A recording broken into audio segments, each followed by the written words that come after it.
Shalawam. This is Adasa Basaiwan returning with the book of Revelation, and we are at chapter 20, part 3, and this study is called The First Resurrection. Now, this particular study is going to be what I refer to as uncharted territory, meaning that this is a subject that haven't really been investigated or spoken about or taught. I think that's the better word, because it's a mystery. And the only reason why it is a mystery is because the information that was written in our manual, in our books, we don't have. So we have to glean from the limited amount of information that we have, and we have to use discernment and perception, which are the tools of Ruach HaKodesh that He gives to us, as well as revelation. All right? This is the reason why Hamashiach left Ruach HaKodesh, the Comforter, behind, because He knew this was going to happen. And we have Ruach HaKodesh, who will reveal what is hidden and even what was lost. He will give us the understanding with just one word, one line, one sentence, one verse. He will show us the hidden nuggets in other prophecies, in parables, in other parts of the Bible. And when you put the pieces together, then it paints a beautiful picture. And He gives the understanding. He helps us to understand. That's why we need Him more than anything else, especially in this day and age, when everything is so murky. There are lots of false teachings, false prophecies, false prophets, false leaders, all kinds of people out there at the helm, misleading the sheep. And the sheep is foolishly and blindly following these people because what? They call themselves a prophet? They call themselves an apostle? No. You can't allow ignorance to be the reason why you lose your inheritance, because you're following behind another person who doesn't know, who doesn't understand, and they're following the doctrines of the devils, and they're teaching them too. And this is the reason why we need Ruach HaKodesh today. All right, I've said this before. It's wonderful if you have a sound teacher, but you don't take their word for it. Go to the scriptures and pray and ask Ruach HaKodesh for your daily bread.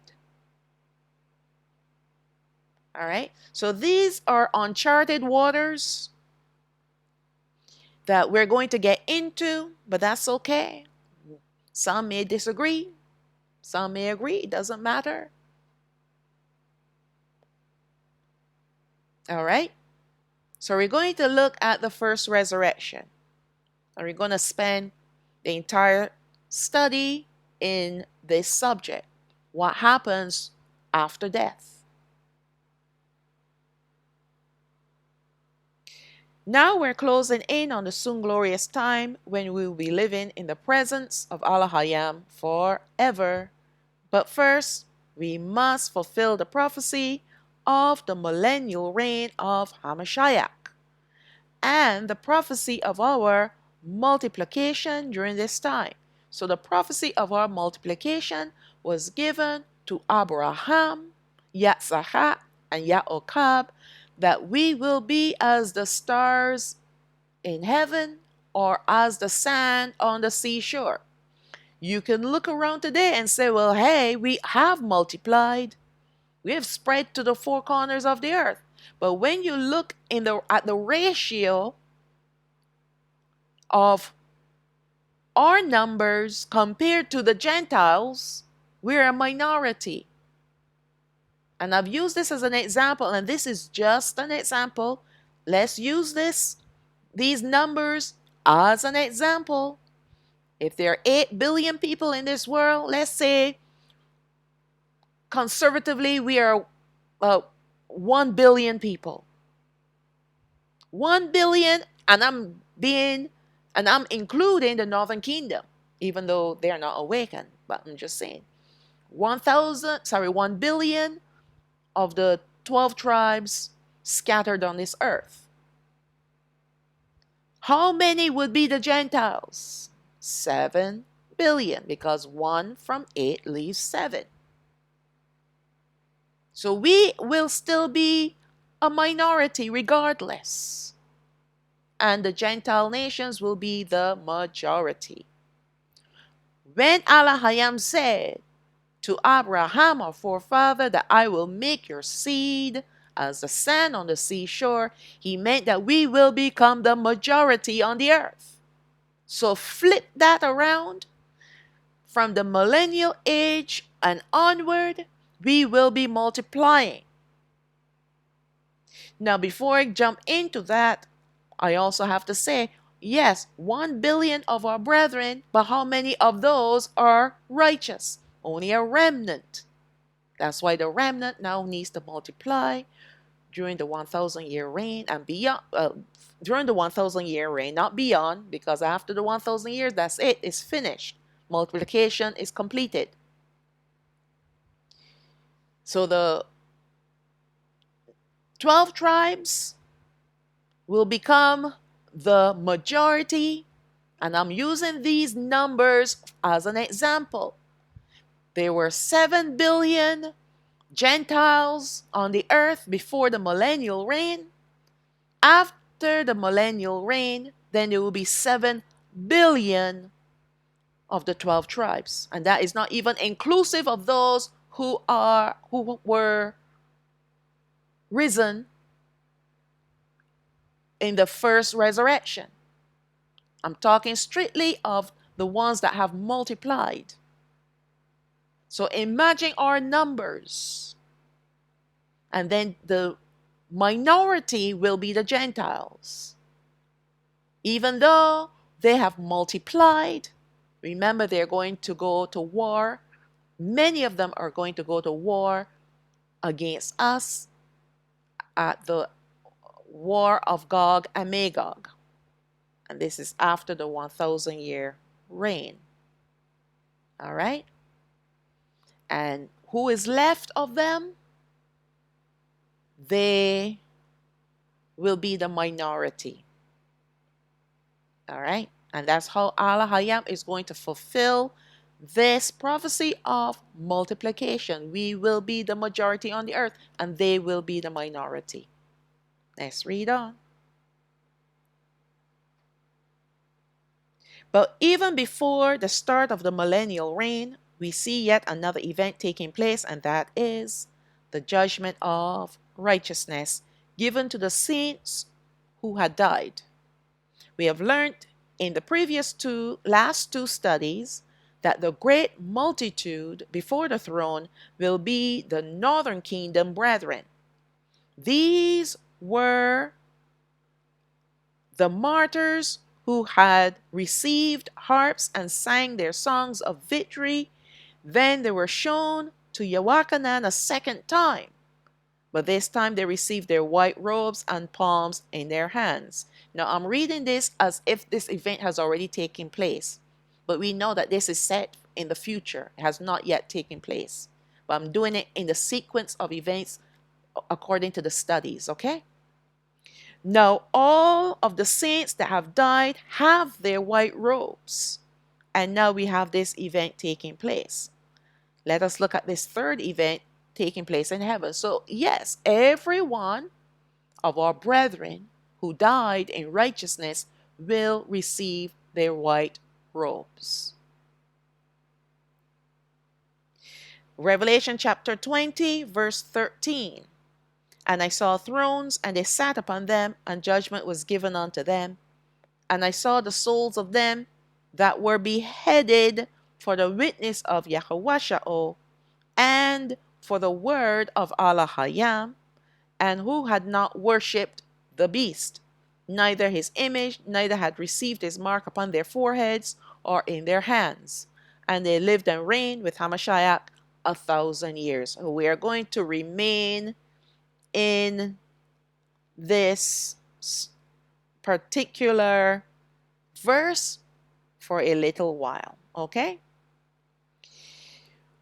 We have arrived at the judgment of the saints who had died in righteousness, where they will receive their resurrection to life. So that's the very last thing that those who had died in righteousness will receive.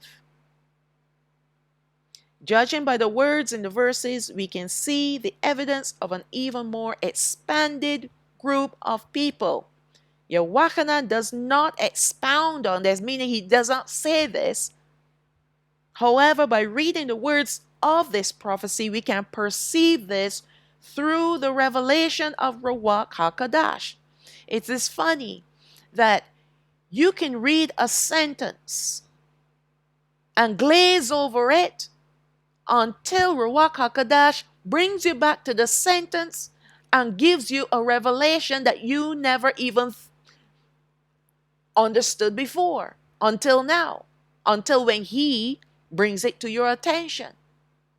How many times have we read the Bible, or we read verses in the Bible, glazed over them, but then when he takes us into these same verses that we have once read and gives us a revelation, that suddenly a light bulb goes off in our minds and in our hearts. All right? Only he can do that. And that's why we have so many false teachers out there, because they're not given revelation from Ruach HaKodesh. They're going by their own intellect, using logic, and going to other false teachers and gleaning from them as well. And of course, you can't leave out the element of the Satans, the fallen angels, the Nephilim spirits. They all come to you with their interpretation of the scriptures because they want to lead us astray. And that's why it is so important that we have to know which spirit we're listening to. Not every spirit that we hear is Ruach HaKodesh. And how can you tell when it is an unclean spirit that is speaking to you? It's when it's leading you away from the truth. It will tell you you don't need to do this or to do that or to believe this or to believe that. It will tell you or give you an alternative. And that alternative allows you to remain in your sin because he is drawing you into deeper darkness. Ruach HaKodesh leads you to one person and one person alone, and that is Hamashiach. Everything that he teaches us points to the Son, and the Son points us to the Father. And that's why those out there who are teaching or rejecting Hamashiach and teaching about it, they are in the darkness. And they're being taught by unclean spirits. Be careful of anyone who tells you to reject Hamashiach because of X, Y, and Z.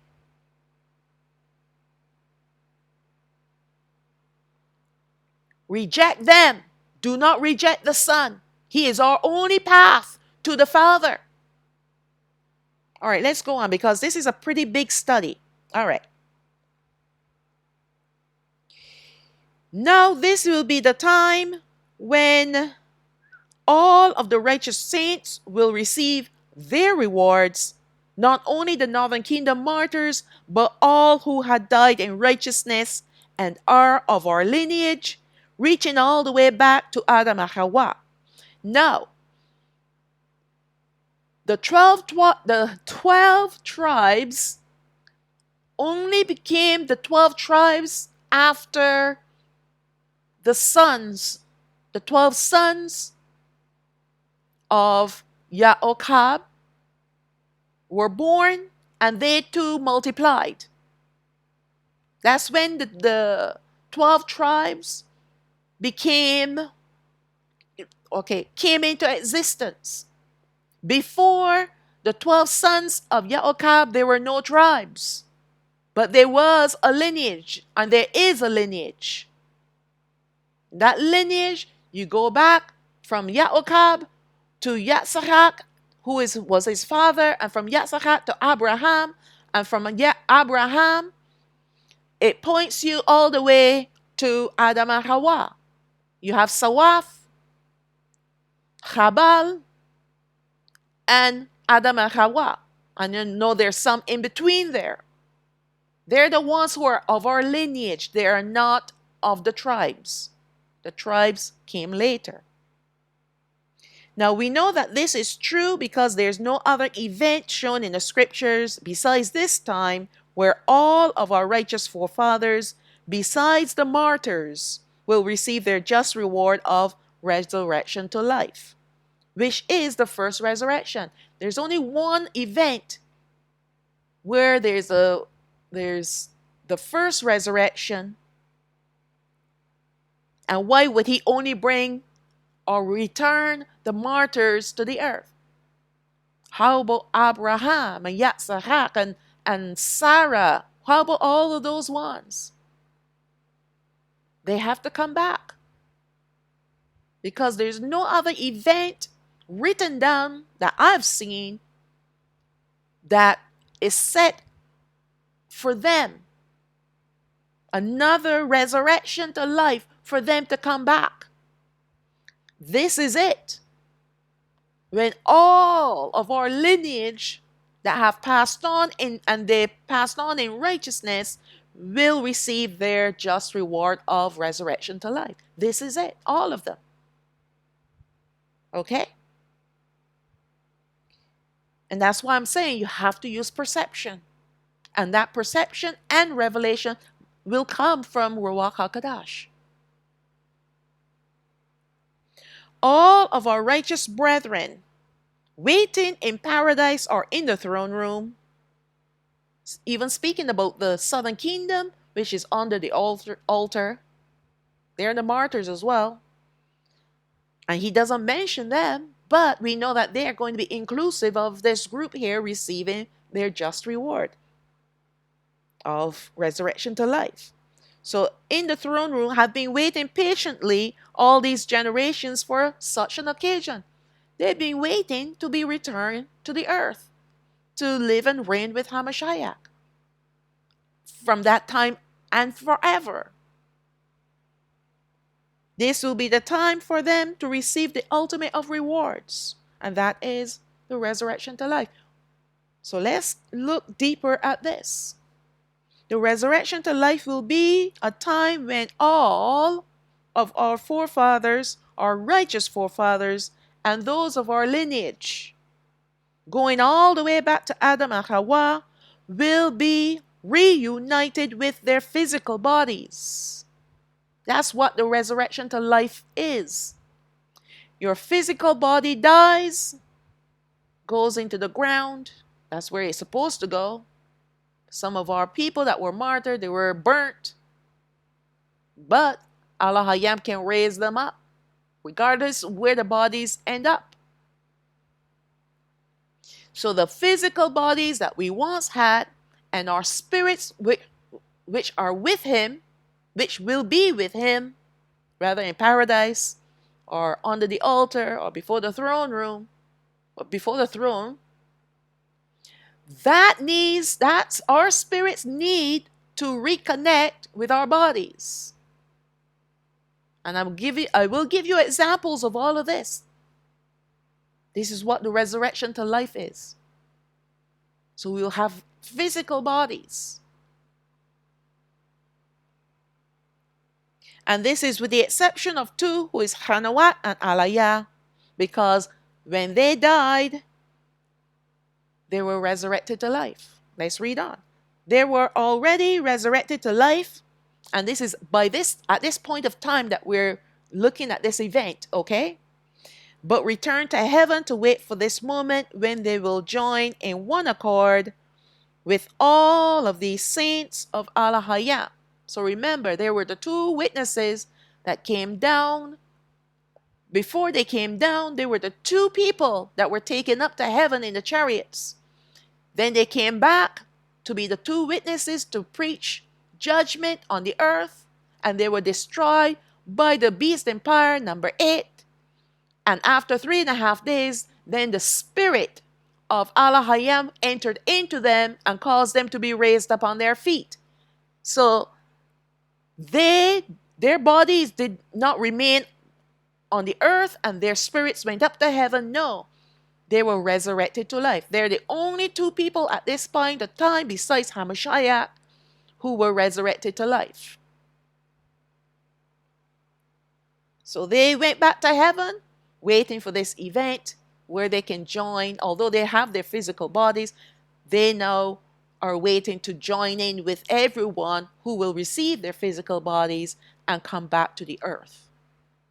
Because that's the whole reason behind them receiving their physical bodies, so that they can come back to the earth. Right? Their bodies, what they have right now are spirits. And so they have to be in a dimension where they can exist. Alahayam does not want them as spirits on the earth. The unclean spirits are here. He wants them in a place where he can protect them, take care of them, and keep them, because they have fulfilled their purpose on the earth.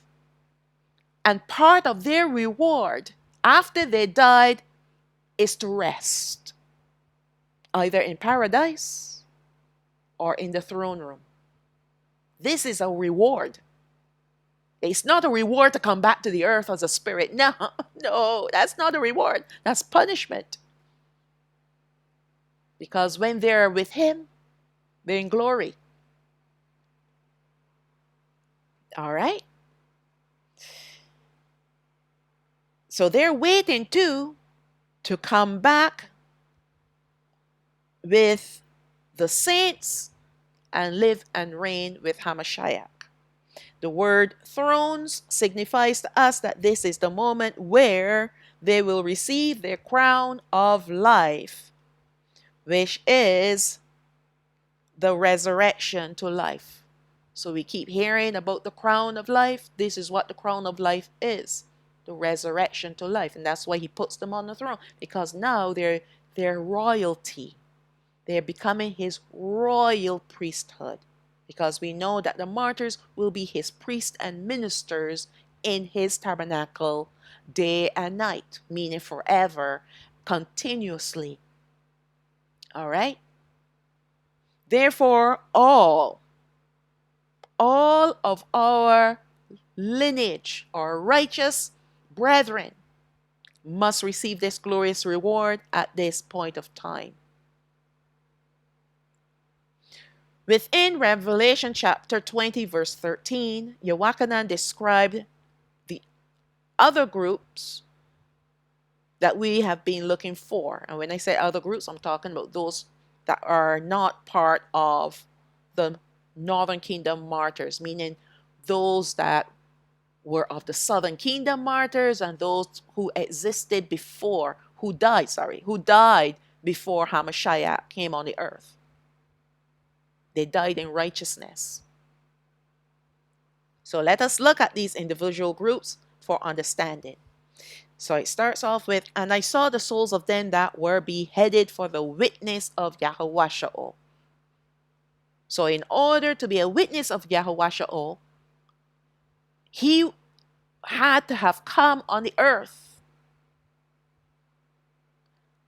to fulfill his ministry on the earth and to release his Ruach HaKodesh and his ministers on the earth.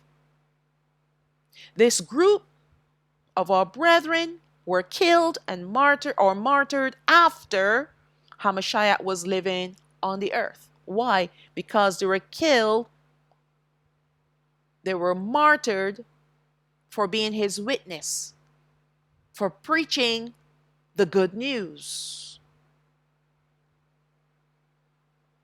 So they were martyred after Hamashiach was living on the earth.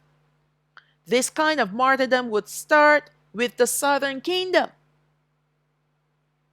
starting after his death and resurrection. And this will also include the time of the northern kingdom's martyrdom, soon to be taking place in the near future. So his disciples, after he died and was raised again, many of his disciples were martyred. And they were of the southern kingdom. But now, the northern kingdom's turn is coming up. All right? Many of his disciples and apostles were martyred by stoning and crucifixion. But the beheading would have come later on, done by the Greeks and Romans. Now, don't get thrown off the course because of this word beheaded. There were many ways in which our brethren were martyred. All right? Many ways. But this group here, beheaded for the witness of Yahushua, is helping us to understand that this was a particularly gruesome martyrdom. All right? And we know that this martyrdom was made popular by the Greeks and the Romans. Remember, Yochanan was beheaded, the baptizer. Yochanan the baptizer, he was beheaded. And there will be beheading coming back again because of the northern kingdom that will fight against the NWO Beast Empire number 7. Those that they have captured, they're not going to put them in prison. Nah. And do what? Feed them and keep them and hope that they'll change their minds and come on their side? No, they're not interested in that. They want to kill us. And even today we hear about the guillotines are coming out. They have guillotines in different countries because that's coming back. So the northern kingdom, the prisoners will be, those that they've captured will be beheaded. And then others that have died would either be shot or blown up because they're going to have technology on their side. With the drones that can be equipped with artillery. Oh yeah, they have technology on their side, and that's why Alahayam is going to stop this war at the 3.5-year mark. Otherwise, they could wipe out the northern kingdom.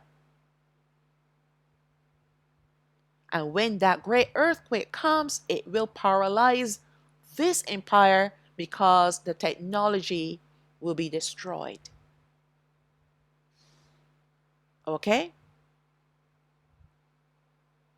Now, this form of punishment for the witness of Hamashiach will be popularized again by the evil entities on this earth in the near future.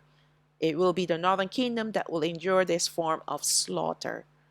And we know that Yochanan the baptizer was beheaded. Nothing screams a martyr than a beheading. All right? So let's look at Mark chapter 6, verse 24 And she, meaning the daughter of Herodias, went forth and said unto her mother, What shall I ask for? And she said, The head of Yochanan the baptizer. So let me give you a little backdrop to this story. The daughter of Herodias was dancing for Herod the king, and he got very, I guess, happy. And he had his chief captains and whatnots with him, and he proposed to her after she finished dancing and everyone was all so happy, drinking and making merry. He said to her, Ask for whatever you want, up to half of my kingdom, and I'll give it to you. And that's when she ran to her mother and asked her mother, What should I ask for? And the mother said, Ask for the head of Yochanan. Why? Because she hated Yochanan. Yochanan called her out, called him out too, because he was married to Herodias, who was his brother's wife. I believe his name was Philip. So Yochanan called him out. Verse 25. And she came in straightway with haste unto the king and asked, saying, I will that you give me by and by in a charger, meaning a platter, the head of Yochanan the baptizer. And the king was exceeding sorry. Yet for his oath's sake, and for their sakes who sat with him, he would not reject her. And immediately the king sent an executioner, and commanded his head to be brought, and he went and beheaded him in the prison, and brought his head in a charger, and gave it to the damsel. And the damsel gave it to her mother. And when his disciples heard of it, they came and took up his corpse, and laid it in a tomb. All right, and this was Yochanan the baptizer, the forerunner for Hamashiach. Now, Yochanan, it was time for him to go because he had fulfilled his purpose to be the forerunner. Now, this was the point of time when Hamashiach would have stepped forth in his ministry on the earth. So let's look at another sentence.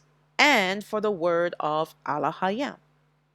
Now, this group are inclusive of those who lived and died before Hamashiach walked on the earth as a man, and even afterwards. So this is an all-inclusive group because it is for the word of Alahayam. This group of people, our brethren, worshipped Alahayam Yahweh and believed in his spoken word, which had come through his prophets, and also through his son. Hamashiach came preaching the word of Alahayam, his father's word. He always said, this is not my word that I'm speaking. I only speak what my father has given me to speak. And he was killed, martyred for the word of Alahayam,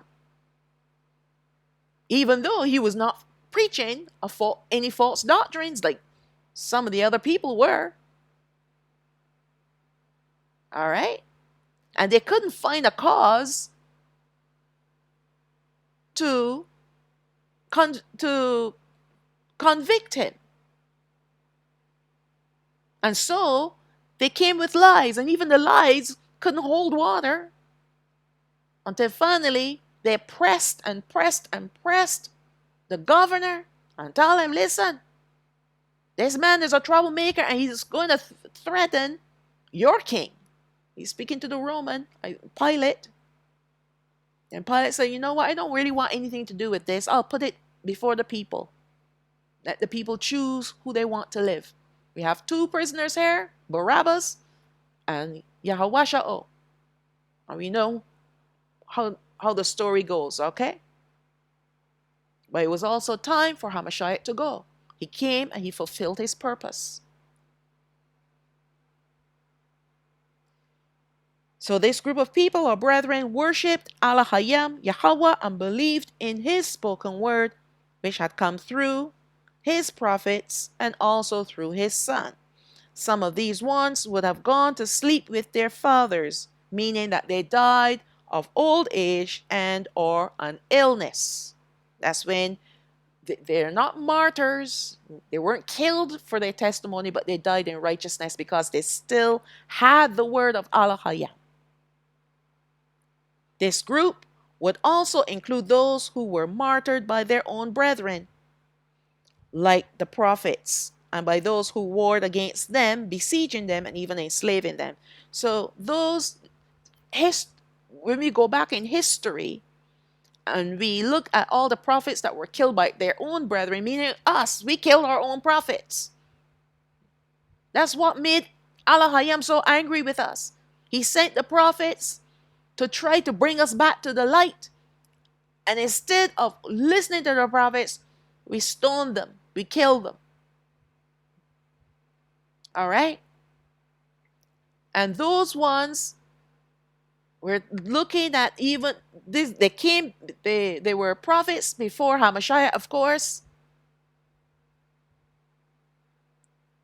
And they were killed. And also ones that were in wars. Our people have gone through many wars, even before Hamashiach came on the earth. Many wars. So this group then will include those who were of the northern kingdom, even before Hamashiach's time, and certainly afterwards. And the southern kingdom, and those who were before the 12 tribes existed. So therefore, this group will be the all-inclusive group for all of our righteous forefathers and brethren. So let's look at we're going to be looking at the third group.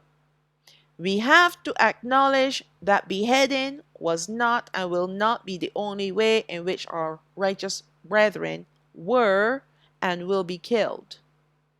They had died and will die horrible deaths for their testimonies of Alahayam and Hamashiach.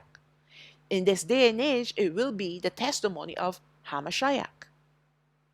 Before Hamashiach, it will be the testimony of Alahayam. And for the word of Alahayam, which included other forms of killing and will include beheading. Don't let the word beheading or beheaded throw you off the path. There were many other ways in which our brethren were killed, and they will be killed, not just beheaded. So this is the third sentence to help us define another group. And who had not worshipped the beast, neither his image, neither had received his mark upon their foreheads or in their hands. This group will be the last group of martyrs, as they are not slaughtered as yet. You got to look at the wording. Worship the beast. Who's the beast? The beast empire number 7. How we know is the beast number 7? Beast empire number 7? Because it speaks about not receiving his mark. What is his mark? The mark of the beast upon their foreheads or in their hands. That's technology. That's beast empire number 7. And that empire is not here yet. Beast empire number 6 is here, but not number 7. So this group will be the last group of martyrs, as they are not slaughtered as yet. Hasn't happened yet. And this will be the northern kingdom that will be killed or martyred by the NWO, Beast Empire number 7. And this is due to take place at the 5th seal. We see that all 3 of these groups identified are placed before and after Hamashiach walked the earth as a man. And they are all our righteous brethren. So therefore, what I am showing here is that our brethren, the righteous ones and the unrighteous ones, when they die, they are given their judgments, whether of condemnation or of rest with him, looking forward to the white robes and the crown of life, which is the resurrection to life. We will not, our brethren will not be seeing another judgment. The white throne judgment is for the Gentiles only. That is their time to be judged. Whether righteousness or unrighteousness. That's their time.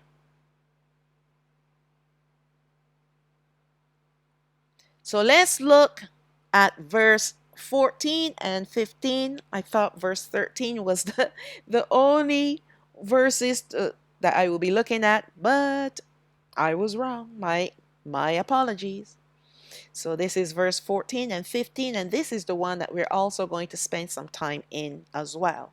I'm actually going to spend the rest of the time in these two verses because we're trying to establish here what happens at the first resurrection and what is the second death, and also to what is this phrase called the rest of the dead. So let's read verse 14 of Revelation chapter 20 revised. But the rest of the dead lived not again until the 1,000 years were finished. This is the first resurrection. Blessed and holy is he that has part in the first resurrection. On such the second death has no power. But they shall be priests of Alahayam and of Hamashiach, and shall reign with him 1,000 years. So these two verses, along with verse 13, creates a big study for this part 3. All right? Because it's leading us into an area that many people do not talk about, if anyone talks about it, because it's a mystery. Let us look at the phrase, the rest of the dead live not again. Now think about this for a second. The first resurrection is the resurrection to life of our lineage, our righteous forefathers, our righteous brethren. Who then will be the dead? Because the dead of our people, the rebels, are cast into hell. They close their eyes, breathe their last breath, and they wake up in hell. They're not coming back to go before the throne after the 1,000-year reign. That's not going to happen. We looked at the story, the parable of the rich man and Lazarus. Lazarus was taken up to paradise, and the rich man went to hell. Is he going to be judged again? No. And he was of our brethren, by the way. They're both of our brethren. So that story is helping us to understand that when we pass from this life, we end up one of two places. Either with Alahayam or in hell, in torments. And there's no further judgment from there. So therefore, the rest of the dead, who is that in reference to? Cannot be our brethren. No, it's not. Because our dead are dead. And those who have passed on, they're living in paradise or in the throne room. So let's read on. Because only a selected people will be blessed with the first resurrection, also called the resurrection to life. All of the righteous of our lineage will experience the first resurrection, which will be the time when they will reconnect with their earthly bodies to be one again. Their bodies that were either buried or burnt will return to them. And it will be that these ones will have now the perfected bodies to be like the angels. The dead, quote unquote, in this sentence is speaking of the Gentiles who died, even if they were righteous before they died. They will remain in their death until after the 1,000-year reign of Hamashiach. Now, why would he? No, again, let's think about this now. The reason why Alahayam is resurrecting to life all of our brethren who had passed on, the righteous ones, is so that they can become priests and ministers in his tabernacle their night with Hamashiach. That's their purpose now. What would be the purpose of the Gentiles, even if they were righteous? If he raised them up, where would he put them? They're not coming into our land, and they're certainly not coming in to our tabernacle. Where will they go? There's no place for them yet. There's no place and there's no purpose. Not yet. So they will remain dead even if they were worshippers of Alahayam and Hamashiach. Let's read on. It gets more interesting. So they will remain in their death until after the 1,000-year reign of Hamashiach. They have to go before the white throne to receive their judgment. Up to this point in time, they have not received a judgment as yet. And we're going to see that in the scriptures. They will spend their time after death in a holding place, awaiting their final judgment of the white throne. Now, I said a holding place. It is not hell. It is a holding place. And it's not like paradise either. They're not going to have it like plush on the earth and then have it plush after life. Nah. They're going to be in a holding place. They're going to have water to drink, some food to eat. That's if they want it. But they're not going to need water or food. It's not necessary for those who have passed on to need those kinds of things anyway.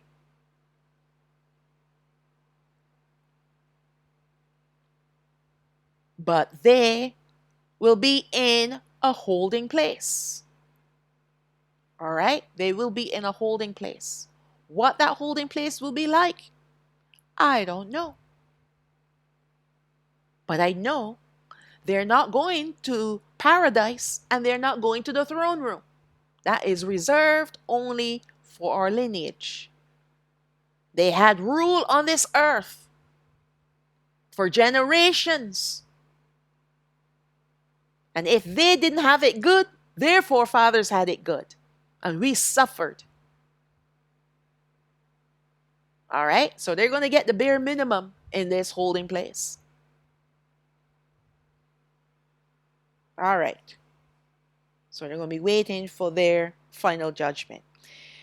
They are considered dead because they are not quickened by Harawak ol Alahayam, for they were Gentiles.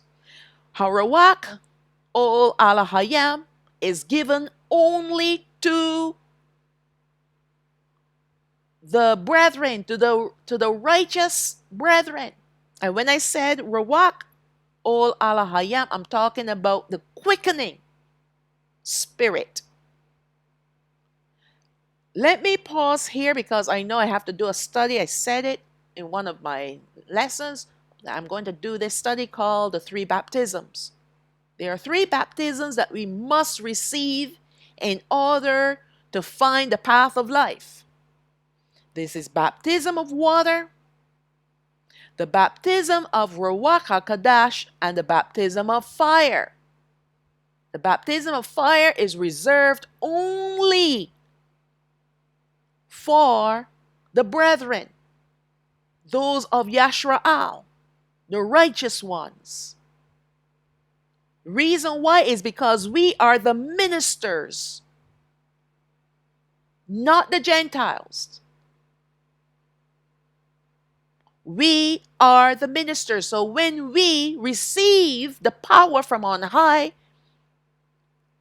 then it leads us into ministry, the service of Alahayam, to preach the gospel, to preach the good news to his people. And even if the Gentiles hear the good news and they receive it with gladness of heart, And they go and they do the water baptism. All that is wonderful because it could help them to stay the course. But they will not have the power to preach the gospel.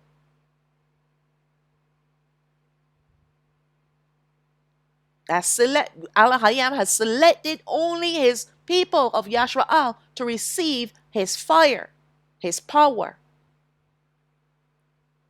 And not only the power which is the quickening of Ruach HaKodesh, but also the revelation of Hamashiach, because that's what starts the ball rolling. Do you remember the two thieves on the stake beside the right side and the left side of Hamashiach? One was trying to get him to come down off the stake, and the other one was rebuking him. The one that rebuked him received a revelation of Hamashiach, because the last thing he said is, remember me in paradise. He was repentant of his sins,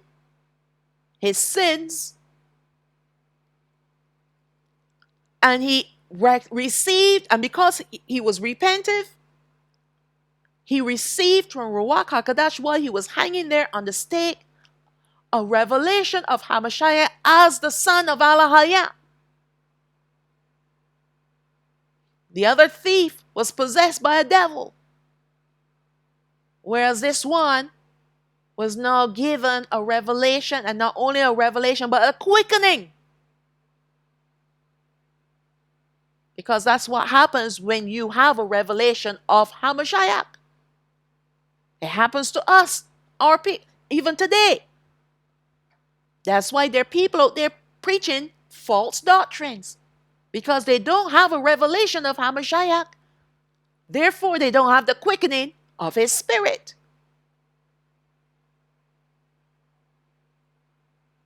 The two goes hand in hand.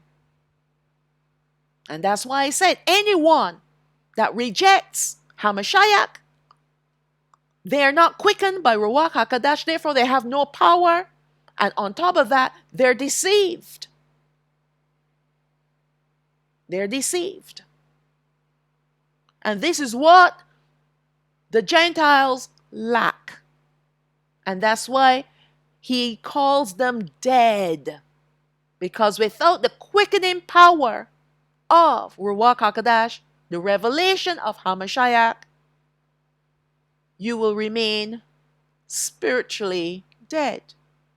Doesn't matter if you have the indwelling spirit and the baptism of water, you need the baptism of fire to be empowered,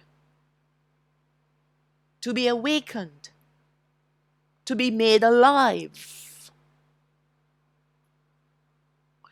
The disciples of Hamashiach received the indwelling spirit. He gave it to them. He breathed upon them. And he said to them, receive you the spirit. He gave them he gave him the indwelling spirit while they were with him. And after he died and rose again, he sent them to the upper room to wait for the baptism of fire, which is another aspect of Ruach HaKodesh, the empowerment now. It's like you have a vehicle, and the vehicle can't move and do anything until you fill it with gasoline, or you hook it up to some power source, electricity. Then the vehicle can move. Now it can perform its function. It's the same thing with his disciples. They received the indwelling, but now they need the power. And we will see soon that the Gentiles, some of them even back in the days of Peter, they received the indwelling of Ruach HaKodesh.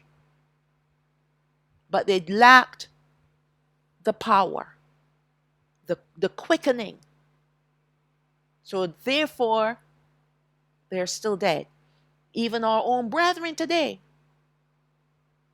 they will walk around and say, yeah, I got water baptized. but they lack the indwelling Ruach HaKodesh, and they lack the baptism of fire, they're still dead. If you have 2 out of those 3 baptisms, you're still dead. Because the last baptism that you will receive will always be the baptism of power, the baptism of fire. So you need to have the previous 2, which would be the baptism of Ruach HaKodesh, which is the indwelling spirit, and the baptism of water. All right? You have to have all 3 to be walking on the straight and narrow path. Okay, let's move on. I will go into detail, much more detail in that when I do this study called the 3 baptisms. It is so necessary. So necessary. At the renewal of the age, Alahayam will... Sorry, I think I have missed something here. They are considered dead. Yes, I read that. If there were believers in Hamashiach and obeyed his word, then they would have received the indwelling Ruach, but no quickening. So you see, Alahayam, he's not going to leave them out. It's just that they can't have what we have. All right? At the renewal of the age, Alahayam will judge the righteous Gentiles to quicken them and to bring them into covenant with him. So let us understand what the resurrection is really all about. Hamashiach taught us about it in the following scripture. So we're going to look more at what the resurrection to life is really all about, and then we're going to go even deeper. Matthew chapter 22, verse 23. The same day came to him the Sadducees, which say that there is no resurrection, and asked him, saying, Adawan. Masha said, if a man dies, having no children, his brother shall marry his wife, and raise up seed unto his brother. Now there were with us 7 brethren, and the first, when he had married a wife, deceased, and having no issue, left his wife unto his brother. Likewise the second also, and the third unto the 7th. So it seems like this woman married all 7 brothers, but had no children for neither of them. None of them. So that's why she married all 7 of them, because that is the law.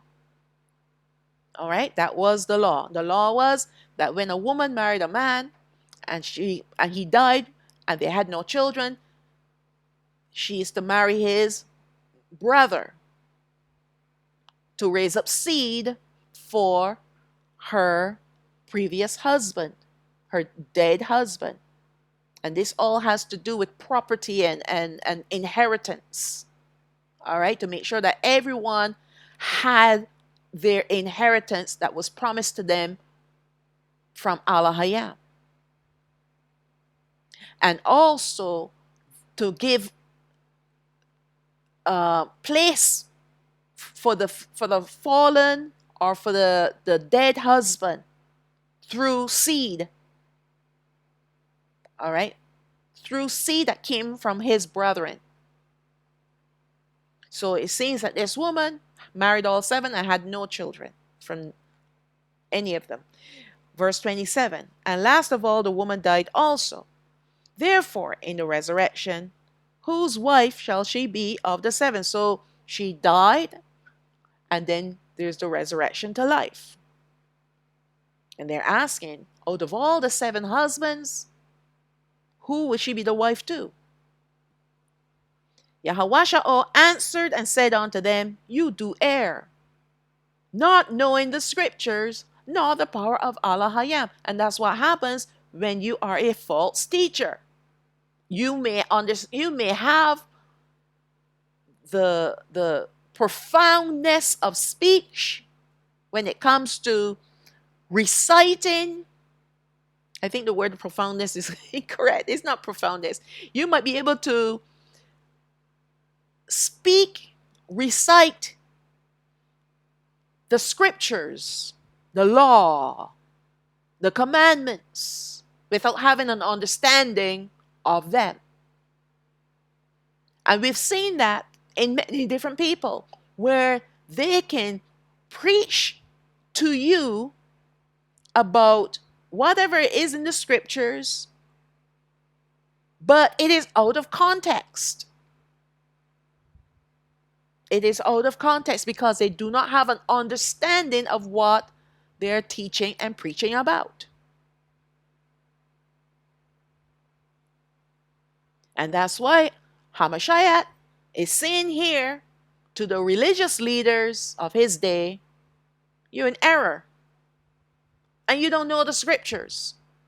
And you don't know the power of Alahayam. So 3 things that they err because they don't know the scriptures and they don't know the power of Alahayam. So that's their error.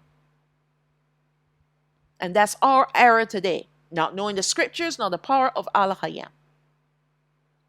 Verse 30, for in the resurrection they neither marry nor are given in marriage, but are as the angels of Alahayam in heaven. So those feelings that we have as men and women, when we are resurrected to life, that is removed. Those feelings of wanting to have a wife or a husband is removed. Those desires are removed. And so they become as angels. Verse 31, but as touching the resurrection of the dead, have you not read that which was spoken unto you by Alahayam, saying, I am Alahayam of Abraham, and Alahayam of Yitzchak, and Alahayam of Yaakov? Alahayam is not Alahayam of the dead, but of the living. So he's now talking about touching the resurrection of the dead, those that are not of our lineage, because Abraham, Yitzchak, and Yaakov are of our lineage. And when they died, they went to sleep. And they're still alive because they were quickened. They were quickened. Whereas those who have died in unrighteousness, they remain dead. There's no resurrection for them. But the resurrection now of the Gentiles, they're the ones that they're called dead because they don't have the quickening power of Ruach HaKodesh. And so Alahayam will not be their Alahayam until they're made alive, because he's not and never will be Alahayam of the dead. They too have to go through the same process that our righteous brethren went through, which is to receive the quickening of his spirit to be made alive. That's why he cannot be their Alahayam right now. And that's why they have to remain dead in their death. And they remain in their prisons, in their, sorry, that's the wrong word, in their holding place, because, in their holding place. The religious leaders were rebuked, for they were in error, not knowing the scriptures nor the power of Alahayam. This is very relevant for us today, for there are many who call themselves teachers, apostles, and prophets, not knowing the scriptures nor the power of Alahayam. And so they are in great error and teaching others the same. Hamashiach is clearly stating here the difference between the dead and those who are considered living even after death. We see that he is making it clear that Abraham, Yitzchak, and Yaakov, along with all of our brethren of our lineage who believe in Hamashiach and in the word of Alahayam and walked in obedience to his commandments, are considered alive even after they die. All right? That's why he is called Alahayam of the living, Alahayam of Abraham, Alahayam of Yitzchak, and Alahayam of Yaakov, because they are living. Even now as I'm speaking, they're living because they were quickened by his Ruach. Now, they will be quickened by Ruach HaKadosh, but this is not so for the Gentiles, for even if they were righteous. So all of our brethren who were righteous, that believed in Hamashiach and walked in obedience to his commandments,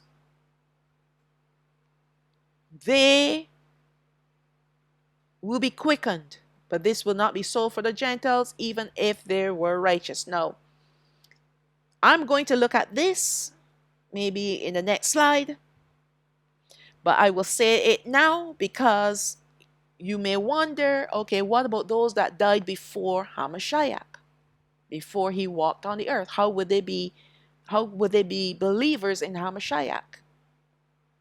Okay, I'm going to wait till we get to that point. But that's a question. Keep it in the forefront. Now let's read on. Those who are disobedient are considered dead, even if they are living. This will include Gentiles and those of our brethren who are still living like Gentiles because of their rebellion in rejecting Hamashiach. Now, our brethren today, the southern kingdom, we don't have any excuse whatsoever to reject Hamashiach or not to know him. We don't know him because of rebellion, or we don't know him because of we reject him. The northern kingdom brethren, they don't know him because they're dead. They're spiritually dead. And he has not awakened them yet. He has not given them a chance, an opportunity yet. He has given the southern kingdom because our time of being regathered is very soon. So he's sifting us right now. All right. Let's look at Yochanan chapter 8, verse 49. Yahushua answered, I have not a devil, but I honor my Abba, and you so dishonor me.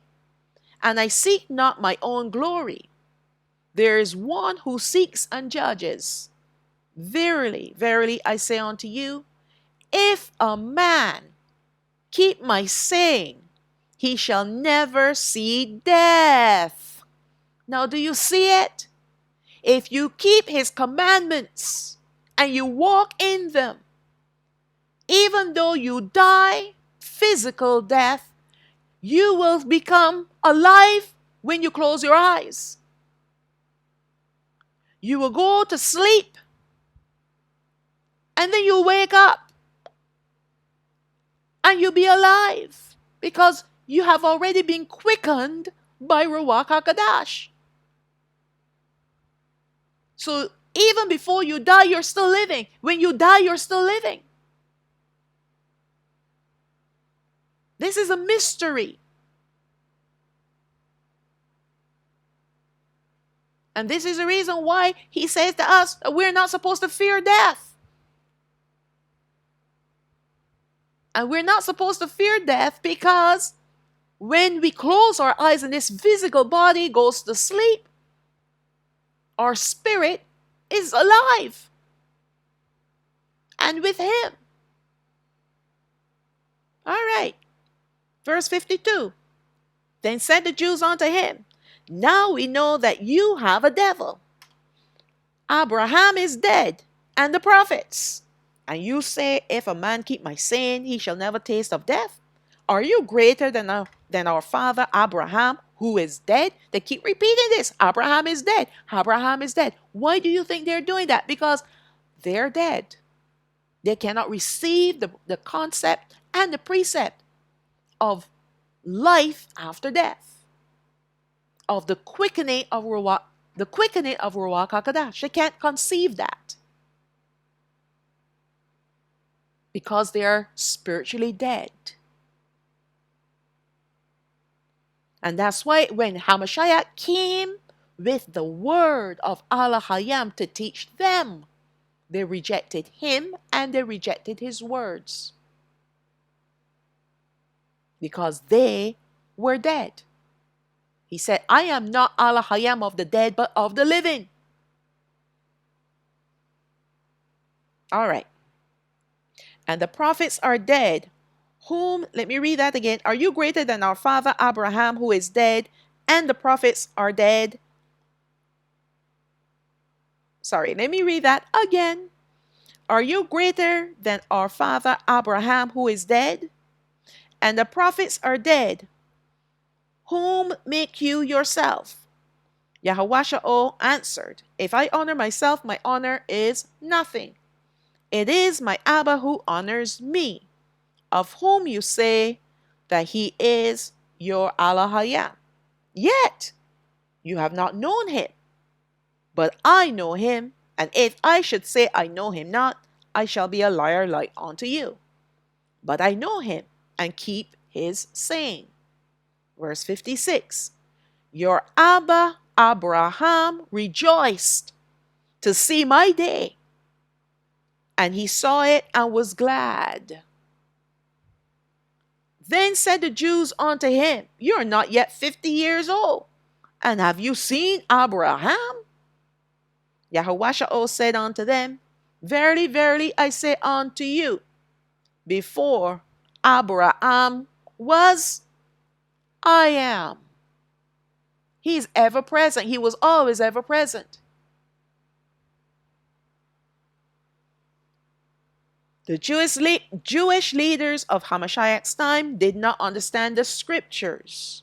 Therefore, they could not understand the precept of one who is truly alive, even if they have died, in comparison to those who are living but walking around as dead men. And so, when they die, they are truly dead. So these dead men walking, when they die, they're truly dead. They're dead physically and spiritually. But you don't have Hamashiach. You don't believe in his word. You don't walk in his commandments. You don't have the quickening of Ruach HaKodesh. You're the walking dead. You're spiritually dead, but you're physically living. It is for the same reason why these religious leaders considered Abraham and the prophets as dead, because they, the religious leaders, were dead, as in dead men walking. They could not perceive this precept of the quickening of Ruach HaKodesh because they lacked this quickening. Ruach HaKodesh comes to us when we have an encounter with Hamashiach and believe in him. Just like the repentant thief on the stake beside Hamashiach. He repented and he received Ruach HaKodesh, who gave him a revelation of Hamashiach and also quickened him so that when he died, he did not see death. A lot to embrace, isn't it? A lot to wrap our minds around, but that's why we need Ruach HaKodesh to help us to guide us through this very important teaching. Okay. It is for this reason why Abraham rejoiced when he encountered Hamashiach and was glad. Abraham received his revelation of Hamashiach through Ruach HaKodesh, who also quickened him just before he breathed his last breath. Hence the reason why he rejoiced and was glad to see his day, the Hamashiach's day. Abraham did not know Hamashiach because Hamashiach came after. But he received a revelation on his dying bed. This is what Alahayam does to his people, the righteous ones that died before Hamashiach was on the earth. He sends his Ruach HaKodesh to bring revelation of his son, Hamashiach, so that they have a choice to either accept him or reject him. If they accept him, then they receive the quickening of Ruach HaKodesh. Now, the same thing goes for our brethren, or family members, or friends who have died not knowing their identity, or so we think. Meaning that before they died, they had no clue who they were. But on their dying bed, as long as they were righteous before Alahayam, he will bring a revelation to them. The same way he did it to the thief on the stake. All right? Now we looked at the story about Hamashiach going down to the prison where the souls are kept. All right, and I believe if this is not in this study, because I've been through these studies, and so they're kind of either this is in part 2 or this is in this section here, part 3, and we're going to see why he went down there to minister to them. And who are these ones that are in a prison after they've died? Alahayam is showing us through many different scenarios how just he is. Not only to the brethren, his own people, Yashrael, but to the Gentiles as well. So that no one can stand before him and say, you are unjust. Instead, they will have to hang their heads in shame because of their disobedience. Okay, let's read on. Now we will consider who Alahayam refers to as dead as opposed to living. Hamashiach also taught on that subject, and he made it very clear who he refers to as dead and why.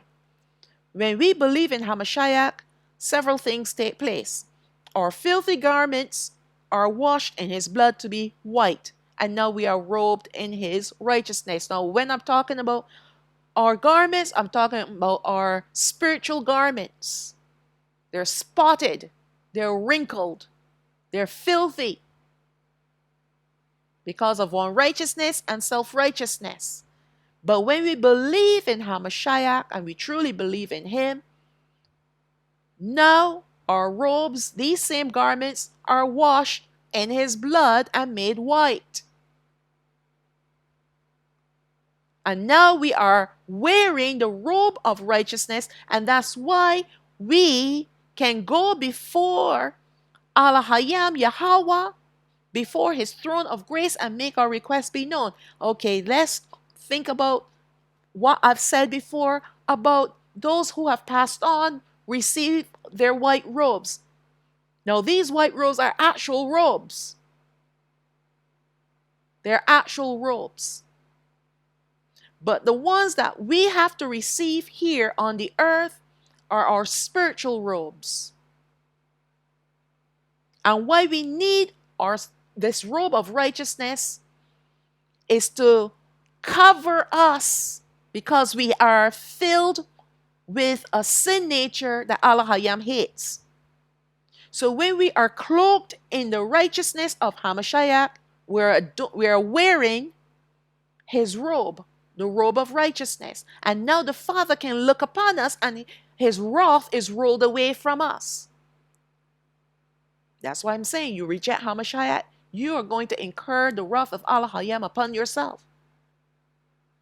So if you want to be in relationship with Ha'aba, you gotta go through the Son. Can't do it any other way. All right. Next, we receive his Ruach, and we are quickened by his fire, his power, making us alive even though we are already living. The revelation of Hamashiach is given to us through Ruach HaKadosh, and it is reserved only for the lineage of Yashrael, the chosen ones. Our brethren will perish if they do not repent and turn away from their error, while the Gentiles, even though they believe in Hamashiach and have faith in him, they will not receive the power that comes with the revelation of Hamashiach. That is reserved. That is reserved. They will hear about him. They will believe. Just like how we kind of believe in the Son of the Most High when we were in the churches. But we only received the revelation when we came into the knowledge of who we are from Ruach HaKodesh. But the Gentiles, they're not going to have that. But they're going to have sufficient to keep them in the way. Because if he has chosen them, then he will keep them in the way. He will preserve them. This is his way of preserving them by giving them the indwelling spirit and leading them to the baptism of water to seal it. All right? So let's read on. They will not receive the power that comes with the revelation of Hamashiach and the power that comes with the quickening of Ruach HaKodesh to be made alive, whether they're truly living or dead, meaning they're physically living or physically dead. They will be as dead men walking and dead even in their death. They'll be believers, but they'll be dead. Dead men walking. Women too. I'm just using that, generically, right? Even though they're dead men walking, Alahayam knows their heart. And when he judges them, he will judge them for their works. And what will be their works? Right, their worship. So if they are true worshippers of Alahayam and they believe in Hamashiach, that's their works. And their names will be written in the Lamb's Book of Life. So they don't have anything to be worried about, even though they're dead men walking. There will be Gentiles who will be righteous because they had and will believe in the words of Hamashiach. But they will lack the power of his revelation. This is having understanding on a spiritual level, which changes us, and it goes way deeper than just reading about him or hearing about him, because now we know him. It's about knowing him. Isn't that what Hamashiach said to those wicked leaders? You don't know Alahayam Yahweh, but I know him. I know him. These Gentiles will be drawn to Alahayam because they are the chosen ones from amongst the Gentiles, who will receive his indwelling Ruach, yet he will not give them his fire, which is the quickening power. This is also called the baptism of fire. They will go even as far as being water baptized, but still they will lack the pertinent quickening. So let us look at examples of Gentiles that will be welcomed into the fold after the 1,000-year reign, who will then receive this fire and more about the quickening. So they will receive the fire, and now we will learn more about the quickening. Yochanan chapter 5 verse 21, for as Ha'abba raises up the dead, which are the spiritually dead, and quickens them, even so the Son quickens spiritually power, which is spiritual power to invigorate. So he quickens whom he will. So while that thief was hanging on the stake that said to him, remember me in paradise, it was the quickening power sent from Ha'abba through his Ruach HaKodesh to this man, because he repented. And the same spirit that gave him the revelation was the same spirit that quickened him. And the Son does the same thing too. The Son does the same thing too. So they know who belongs to them, and they will receive unto themselves and quicken whom they will quicken. Yochanan chapter 6 verse 60. Many therefore of his disciples, when they had heard this, said, "This is a hard saying, who can hear it?" And this is the time when Hamashiach told his disciples that they can eat his flesh and drink his blood. But of course, because they did not receive, they didn't have an understanding of the parables in which he spoke. And so it was a hard saying for them. They couldn't receive it because they were taking it literally instead of spiritually, because they were physically trying to dissect the words spoken by Hamashiach. You see, the disciples of Hamashiach, the 12, they too had a hard time receiving some of the words that he was spoken. Many times he said to them, "You have little faith." But they believed in him, with the exception of one. They believed in him. They did not really understand some of the things that he was teaching. Other things they understood, but barely. And it was only after they received the fire from on high, which is the power of Ruach HaKadosh, the quickening, then all the things that he taught them came back to them through Ruach HaKadosh, and now they have understanding. Because these are spiritual things, these are divine things, and you have to be spiritual minded in order to understand spiritual things. But if you're earthly minded, you're not going to understand spiritual things. All right? If you're a physical person and you're trying to understand something that is spiritual, it's not going to happen. You have to have the mind of Hamashiach. You have to have the mind of the Father. And that's why it was a hard saying for these disciples that had followed him thus far, and they walked away from him because they couldn't receive his teaching, couldn't receive his words.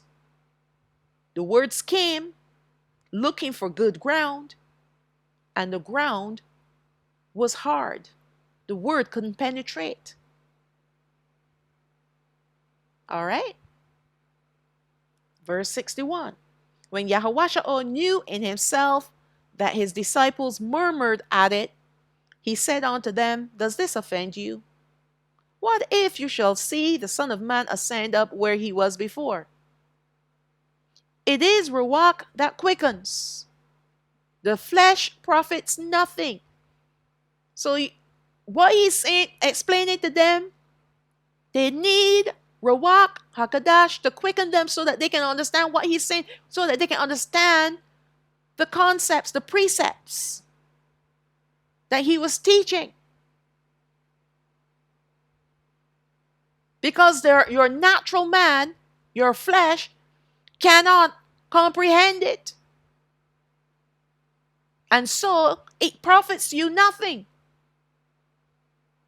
The words that I speak unto you, they are spirit and they are life. But there are some of you that believe not, for Yahushua knew from the beginning who they were that believed him not, and who should betray him. And that's why he restrained his Ruach from bringing understanding to them. And the same thing he does to us today. He restrained, listen, there were a lot of disciples that followed him up to this point of time. And after he gave that teaching about eating his flesh and drinking his blood, they walked away from him, with the exception of the 12. Why? Because those 12 were given his spirit, his Ruach. And they were preserved to be kept to him, even the one that was going to betray him. But the ones that he knew that did not believe in him, he allowed them to walk away from him. But the ones, even though they could not understand a lot of his teachings and the parables, even though he would explain to them a few, they will understand a few things, but he kept them, and the Father kept them. All right? He kept them through his ruach. They didn't receive the quickening yet. That came later. But he kept them. And it's the same way in which he will keep any Gentile that will believe in Hamashiach and walk obediently in his commandments. It's the same thing. He will keep them until the time that is allotted for their quickening, which is after the 1,000-year reign. All right, let's read on. Verse 65. And he said, therefore said I unto you, that no man can come unto me, except it were given unto him of my Abba. So the 12 that he had, the Father called them and handed them to the Son. And he kept them until the one that would betray him would do his dirty deed. But he kept the others because he had a plan and a purpose for them, which would be to become his apostles, to spread his good news. He'll keep who belongs to him. Even while we were in the churches, worshiping Jesus, he kept us. He kept us. He could have tossed us away and say, you are in pagan worship. But we were ignorant of the truth. But he kept us. And when the time was right, he drew us in. And he gave us revelation of our identity and of his Son. And it starts from there. Alahayam knew from the beginning who will be his believers and true worshippers, whether of the lineage of Yashrael or of the Gentile nations. These are the ones that he will draw unto himself and preserve them throughout the generations, so that when they die, they are assured of eternal life with him. Even though the righteous Gentiles will not be kept with our brethren after death, yet when they come before the white throne for judgment, their names will be found in the Lamb's book of life. That's the good news. It will be then that they will receive the quickening of Ruach HaKadosh and their white robes. They will wash in the sea of water and eat of the tree of life. Alahayam will also rename them Yashraal, as they will receive a portion of our inheritance. So he's not only giving them a portion of our land, but they'll also share in our name. Nevertheless, they will not be allowed in our city. And they're given to us to serve us and to serve him. All right? Peter received a vision from Alahayam to kill and eat common, which is unholy, defiled, and unclean, which means impure, ceremonially, animals. So what we are going to look at now are two examples of Gentiles that were righteous before Alahayam. Okay? So in this example, this first example, Peter received a vision. A sheep came down with all these animals, and the Father told him to kill and eat. And he said, no, because I from a nub growing up will not eat anything that is common or unclean. All right, and the Father, then let me carry on from the reading here. Because the Father instructed him, and it's all incorporated in this paragraph.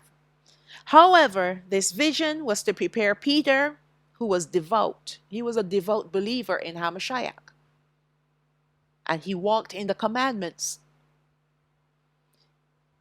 who was devout, that he would be visited by Gentiles and he was to go with them. So the Father was preparing him by giving him that vision of these common and unclean animals and telling him to kill and eat. And the Father said to him not to call what he has cleansed common. He went to the house of a Roman centurion called Cornelius, because Cornelius was a believer in Hamashiach. Yes, he was. He was also very serious about his belief in Hamashiach. And he was praying. He was fasting and praying. And he received a vision to call Peter, who would teach him what else he needed to do as a believer. You see, this is the example where Cornelius, he was fasting, he was praying because he was a believer, a strong believer in Hamashiach. Yet he did not receive the quickening of Ruach HaKodesh. And who did he have to turn to learn more about what he needed to do as a believer? But Peter, who was of the lineage, who was of the southern kingdom. All right? Ruach HaKodesh did not come to reveal it to him. It had to be revealed through the apostle Peter. All right? So that's why when I said to you, yes, there will be Gentiles even today that will believe in Hamashiach. Some of them will listen to our words, those of the southern kingdom, and they will go and get water baptized in the name of Hamashiach. But they will not receive the quickening of Ruach HaKodesh. They will not. And they will not receive the revelation of Hamashiach. You need a revelation to get the quickening. And the quickening then helps to bring more revelation of Hamashiach. All right? And this is the proof here. Peter was surprised when Alahayam had told him what Alahayam has cleansed, that call not you common. Peter also recalled another word given by Hamashiach. Yawakanan indeed baptized with water, but you shall be baptized with Ruach HaKodesh, and that's for the indwelling spirit. All right, that's not the baptism of fire. The baptism of fire, it looks like fire. All right, it looks like fire. Well, spiritually speaking, but it empowers you to do the will of the Father. Acts chapter 11, verse 17. So this is, and because it's such a long chapter, I just took a little bit of pieces here and there so that you can understand exactly what I'm saying about the Gentiles. For as much then as Alahayam gave unto them, meaning the Gentiles, the like gift as he did unto us, who believed on Adawan, meaning the Master, Yahawasha'o Hamashiach, who was I that I could withstand Alahayam? Because Peter was giving the full account about the vision and what happened when he went to the centurion's house. All right? So he was telling his own brethren what happened. When they heard these things, they held their peace and glorified Alahayam, saying, then have Alahayam also to the Gentiles granted repentance unto life. Alahayam granted to the Gentiles that were there with Peter. Because what happened is that while Peter was ministering to Cornelius and the people that were there with him, that they received Ruach HaKadosh, and they were speaking in tongues. All right? This is only the indwelling spirit. And we know this because after this, they were not given to minister, right? They were not given to ministry. They received the indwelling of Ruach HaKadosh, and the evidence of that, the indwelling of the Ruach HaKadosh, and the evidence, and that's why they were speaking in tongues to prove to Peter that they received Ruach HaKadosh. That was just for the evidence, the proof that they were received by the Father. But they did not receive the quickening power of Ruach HaKadosh. The quickening power, when you look at Acts chapter 2, appeared like tongues of fire. And yes, they were speaking in tongues too. But what happened to them right after they received the tongues of fire? They started ministering right away. Peter preached, and 3,000 people received Hamashiach. That's the difference between these people here, the Gentiles, and those that are of the brethren. All right? There was another time too when Hamashiach, his disciples said to him that there was this one that was out preaching or teaching, and they wanted to know from Hamashiach whether or not they should go and stop it. And what did Hamashiach say? If who is for us cannot be against us. There were many times when Hamashiach healed a person and they wanted to come and follow him. But it was not given for them to follow him at that point of time. But he would say to them, you go and show yourself to the priest, right? Because that was part of the law. But also too, they became his ministers in their own homes. They ministered to their own people. They all couldn't just follow him because the 12 had a particular role. They were to be his apostles. All right? But the ones that he would heal that wanted to come and follow him, he said to them, no, not now. Right? And he sent them on the way because he wanted them to go to their homes, to the place where they lived, and the Ruach HaKadosh would have given them the power to speak unto their own brethren, their own household.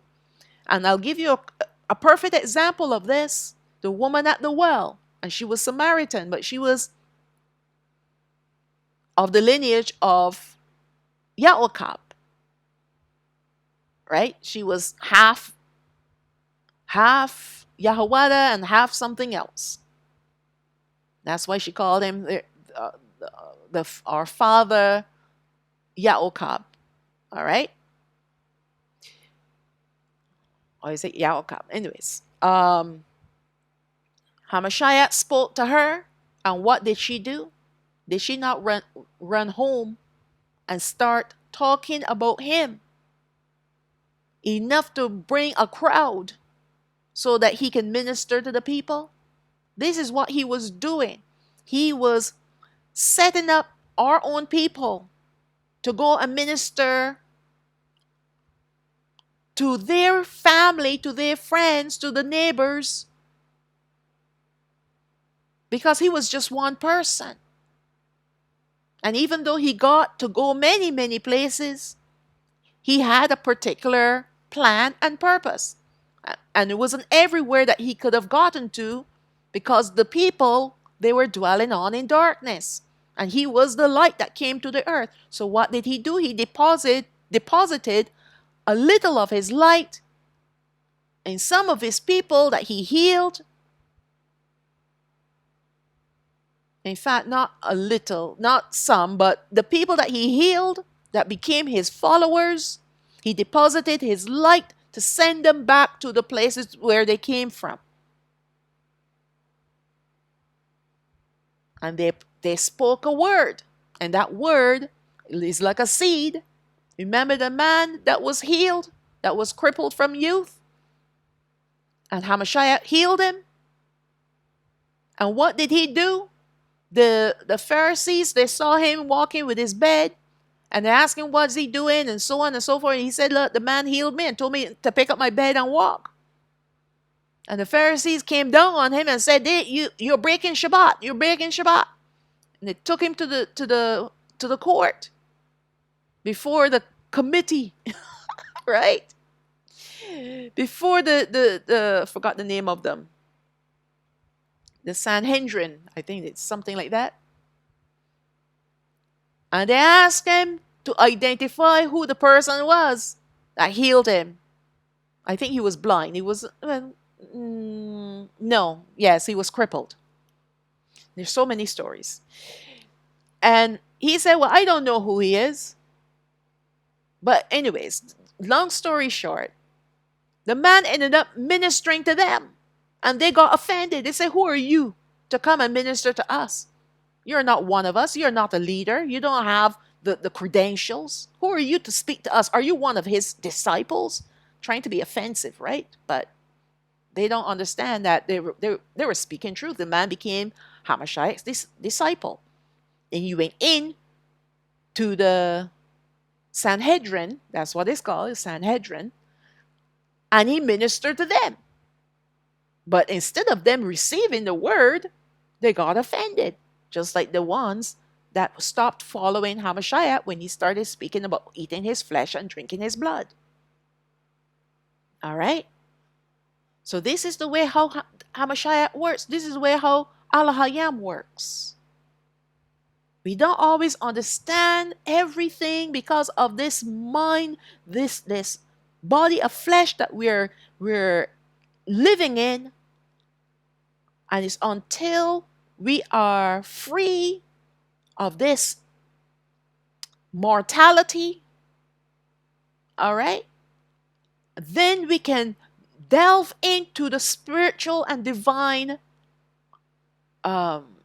words of Alahayam. Then we can understand. And that's why even here, when we are living on this earth, why he wants us to receive the power of Hamashiach, of Ruach HaKodesh. He wants us to be quickened, because that quickening transforms our mind, so that now we can grasp the spiritual words of Alahayam. We can understand them. We can't understand them in this flesh. It profits us nothing. So that's why Alahayam revealed to Peter and those of the apostles that were living at that time that yes, he is granted repentance unto life for the Gentiles, because he is going to receive a remnant of the Gentiles as his own people. Let's look at Acts chapter 10, verse 28, and this is the longer version of this particular story. And he said unto them, this is Peter, you know that it is an unlawful thing that for a man that is Yahawada to keep company or come unto one of another nation. But Alahayam has shown me that I should not call any man common or unclean, because we don't know which of the Gentiles belong to him. We were walking in sin and we were calling on Jesus. We don't know who's who. And this was a Roman centurion. Can't get more pagan than that. But this Roman centurion called Cornelius, he was a devout believer in Hamashiach. He had cast away all his pagan beliefs that Romans believed. And that's why if Peter had looked upon Cornelius, not knowing who he really was, he would have rejected him. And that would have grieved Ruach HaKodesh. And that's why Alahayam gave him a vision first to teach him a lesson. Yes, it's wonderful that we want to be devout in our beliefs to Alahayam Yahweh, Hamashiach, but we cannot reject the Gentiles. Yes, we know that Alahayam will deal with the ones that persecuted us, but there's a remnant of them that he's going to call into the fold. And we don't know who they are. No more than we know who our own brethren will be that will be called up in the chariots. We don't know. I know there are many people with their little groups out there, and they're saying that, yeah, you stick with us. Almost like you will be guaranteed a way into the kingdom because of us. And a lot of people are jumping into these camps thinking that they have found their way into the kingdom. But all they're doing is finding their way into hell. That's all they found, their way to hell, the broad way. We're not supposed to reject anyone. Especially if they come and they ask us a question. You give them the gospel, the full gospel. And if they are of Alahayam, if they believe in Hamashiach, they will receive all of the words. And he will not only bless them, but he will bless you too for your obedience. They will receive a portion of our inheritance. And until that day comes, we don't know who's who. But we do what Ruach HaKodesh is leading us to do, and we speak to whom he wants us to speak to. I know many of us like to cast our pearls before swine. All right? And give what is holy unto dogs. Because we think, okay, that's our brethren there. They look like us. Not knowing that they're Edomites, Canaanites, Hamites. And so you cast your pearl before the swine. They're pigs and dogs. All because they look like us. And the ones that don't look like us, we reject them because even though they may come with soft words and inquiries, because they want to know more about the kingdom and what they need to do in order to get into the kingdom. And Alahayam has given us, the children of the kingdom, the word to speak to his people, whether they're Gentiles or not. All right, so let's look at Acts chapter 10, verse 34. Then Peter opened his mouth and said, of a truth, I perceive that Alahayam is no respecter of persons, but in every nation he that fears him and works righteousness is accepted with him. So that he there should be lowercase h. But in every nation, he, meaning the Gentile, that fears him and works righteousness is accepted with him. The word which Alahayam sent unto Habanai old Yashraal, meaning the children of Yashraal, preaching peace by Yahawasha o Hamashiach. He is Adawan of all. And now we go down to verse 42. And he commanded us to preach unto the people and to testify that it is he who was ordained of Alahayam to be the judge of quick, meaning the spiritually living, and the dead, which is necros, the spiritually dead. So the spiritually dead will be those who are of the Gentiles, because they have not received the quickening, and those of the quickening of the quick will be those who are spiritually alive because they have received the quickening of Ruach HaKodesh, because they are of our lineage. Verse 43, to him give all the prophets witness that through his name whosoever believes in him shall receive remission of sins, forgiveness of sins. While Peter yet spoke these words, Ruach HaKodesh fell on all them who heard the word, and they of the circumcision who believed were astonished. So there were some of our brethren there who were living amongst the Gentiles, yet they were circumcised. All right? And they were believers, and they were astonished. As many as came with Peter, you remember there were 6 that came with him, because that on the Gentiles also was poured out the gift of Ruach HaKodesh. So the circumcised ones that believed, the Spirit not only poured out upon them, but it was poured out upon the Gentiles that were there with Peter. And that was the surprise for Peter, because he thought that Ruach HaKodesh was restricted only for them, for the children of Yashrael. But what he did not understand is that the quickening that Peter received on the day of Pentecost is reserved only for Yashrael. Verse 46, for they heard them speak with tongues and magnify Alahayam. Yes, they spoke with tongues only to show evidence that they receive Ruach HaKodesh, the indwelling spirit.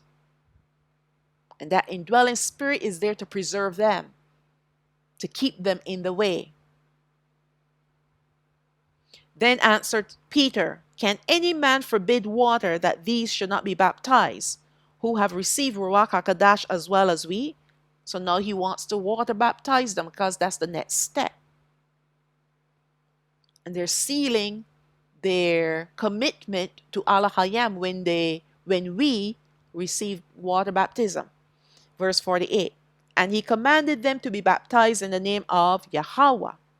Then prayed they to him to tarry certain days. So even after they received Ruach HaKodesh with the evidence of speaking in tongues, they still needed Peter to stay on to teach them more about Yahweh and Hamashiach, about the good news, because they did not receive the quickening, which is the power that would, where Ruach HaKodesh will teach them himself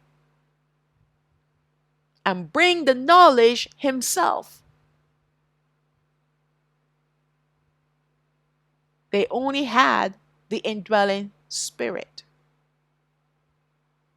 And that's why they needed Peter to stay on to teach them the words of life. The difference between Cornelius and his company receiving Ruach HaKodesh, speaking in tongues, and the apostles when they received the same in Acts chapter 2. Cornelius and company received the indwelling Ruach so that they can continue on in their worship of Alahayam. That's why he gave them his indwelling spirit, while the apostles were empowered with fire to begin their ministry of preaching and teaching immediately. Therefore, the Gentiles received a portion of Ruach HaKodesh, not like the apostles who received their full portion of his power. Matthew chapter 8, verse 8. Now this is Hamashiach speaking about the centurion. The centurion answered and said, okay, before I read the rest, because I try to make it short so that we don't keep the lesson long here. Hamashiach The centurion came to Hamashiach and asked him to heal his servant who was gravely ill. And Hamashiach said, okay, I'll come to your house. And the centurion said, no. Okay, so we'll pick up from there. The centurion answered and said, Adawan, I am not worthy that you should come under my roof, but speak the word only, and my servant shall be healed. For I am a man under authority, having soldiers under me. And I say unto this man, go, and he goes, and to another, come, and he comes. And to me, to my servant, do this, and he does it. When Yahweh heard it, he marveled, and said to them that followed, verily I say unto you, I have not found so great faith. No, not in Yashrael. His own people didn't have this kind of faith that this centurion had, and he was a Roman. Verse 11, and I say unto you that many shall come from the east and west, and shall sit down with Abraham and Yitzchak and Jacob in the kingdom of heaven. But the children of the kingdom shall be cast out into outer darkness. There shall be weeping and gnashing of teeth. And that's for the children of Alahayam, the rebels. All right.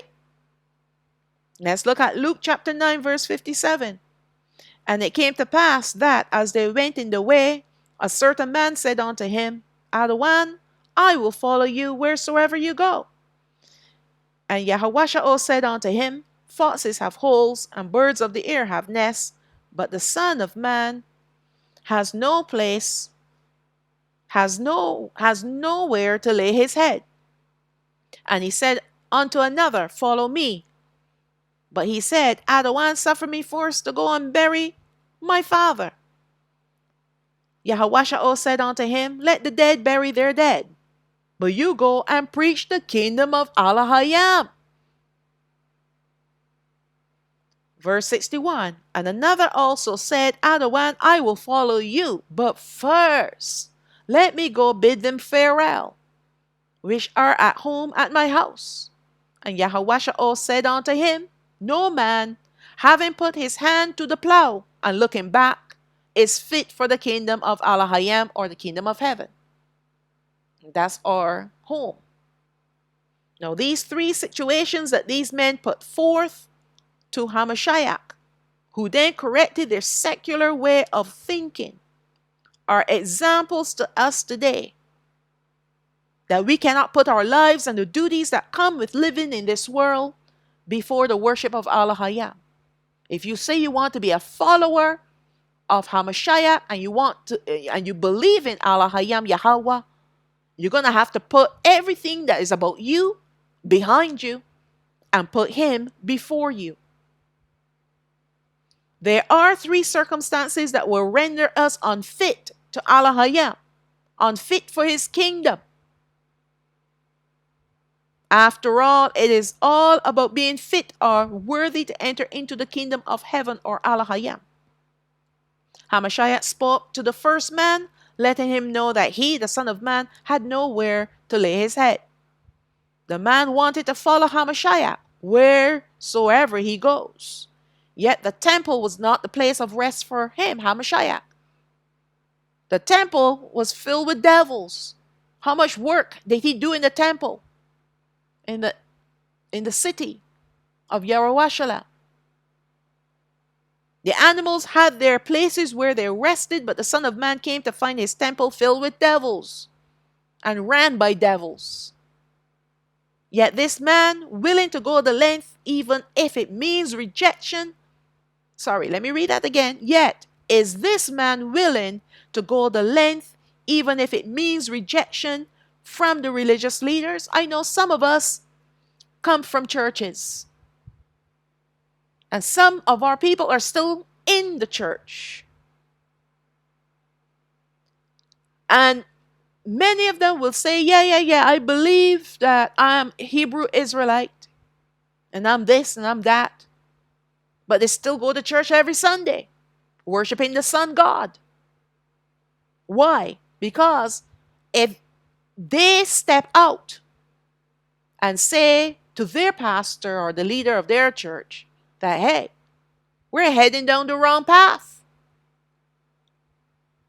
Do you know what that pastor would do to that person or persons? They'll be ostracized. They'll be rebuked. And so people don't want to be rejected. They want to be a part of something great, something big.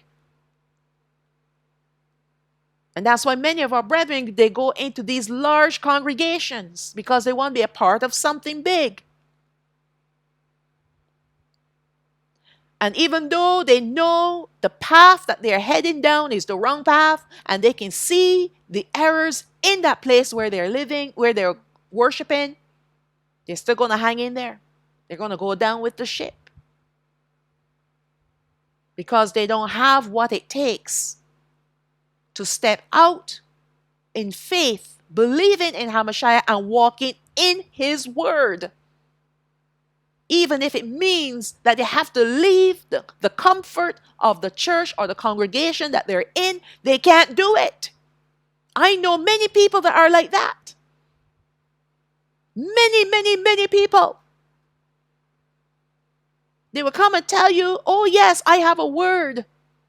Or I know the word. Or I know the truth. And yet they're stuck in a congregation of heathens. Wicked people. And they can't get out. And they don't want to leave. Because if they do, they don't know what to do with themselves. Because at the end of the day, they're not truly following Hamashiach. And they're not truly believing in him. They're in it for the ministry. To have a title. To be in the midst of a people. To get all dressed up. Do whatever it takes. Whatever it is. But it's not about Hamashiach. To follow him wherever he goes. Because I'm telling you right now, he's not in the Hebrew camps. He's not. And yet many of our brethren are trapped in these Hebrew camps. But he's not there. But they still go there. He's not in the churches either. And yet many of our brethren, they still go to church every Sunday, worshiping this Jesus. And yet he's not there. So you want to say to me that I will follow you wheresoever you go, but yet I'm trapped in a Hebrew Israelite camp, or I'm trapped in a church. And he's in the wilderness waiting for us. And when I say wilderness, I'm not talking about literal wilderness. But he's somewhere else, waiting for us to come to him. So this man, is he ready to be ostracized by the Jewish leaders of his day? That's a good question. Are we willing to step out in faith, still believing Hamashiach, even if it means rejection or being ostracized? I can give you many examples where I've been ostracized, where I've been rejected. But I don't care. Because at the end of the day, there's only one that I'm here to please, and that's the Most High. It was not easy for the apostles and disciples after his death, and it is easier said than done when we say that we want to follow Hamashiach, that we will follow him wherever he goes. It's easier said than done. You got to walk the walk. You talk the talk, but are you walking the talk? The second man wanted to bury his dead relative first before following Hamashiach, before becoming his disciple. Again, Hamashiach told him, let the dead bury the dead, bury their dead. They're not followers of him, so therefore they're dead. Let them bury their dead, the corpse, in other words. Those who are not his followers are dead. But if we want to be his followers, we cannot go back to deal with the dead. Our old relationships. You know how many times that people, I've seen this too when I was in the church. Many people come and they come for the sinner's prayer and they want to start a new life.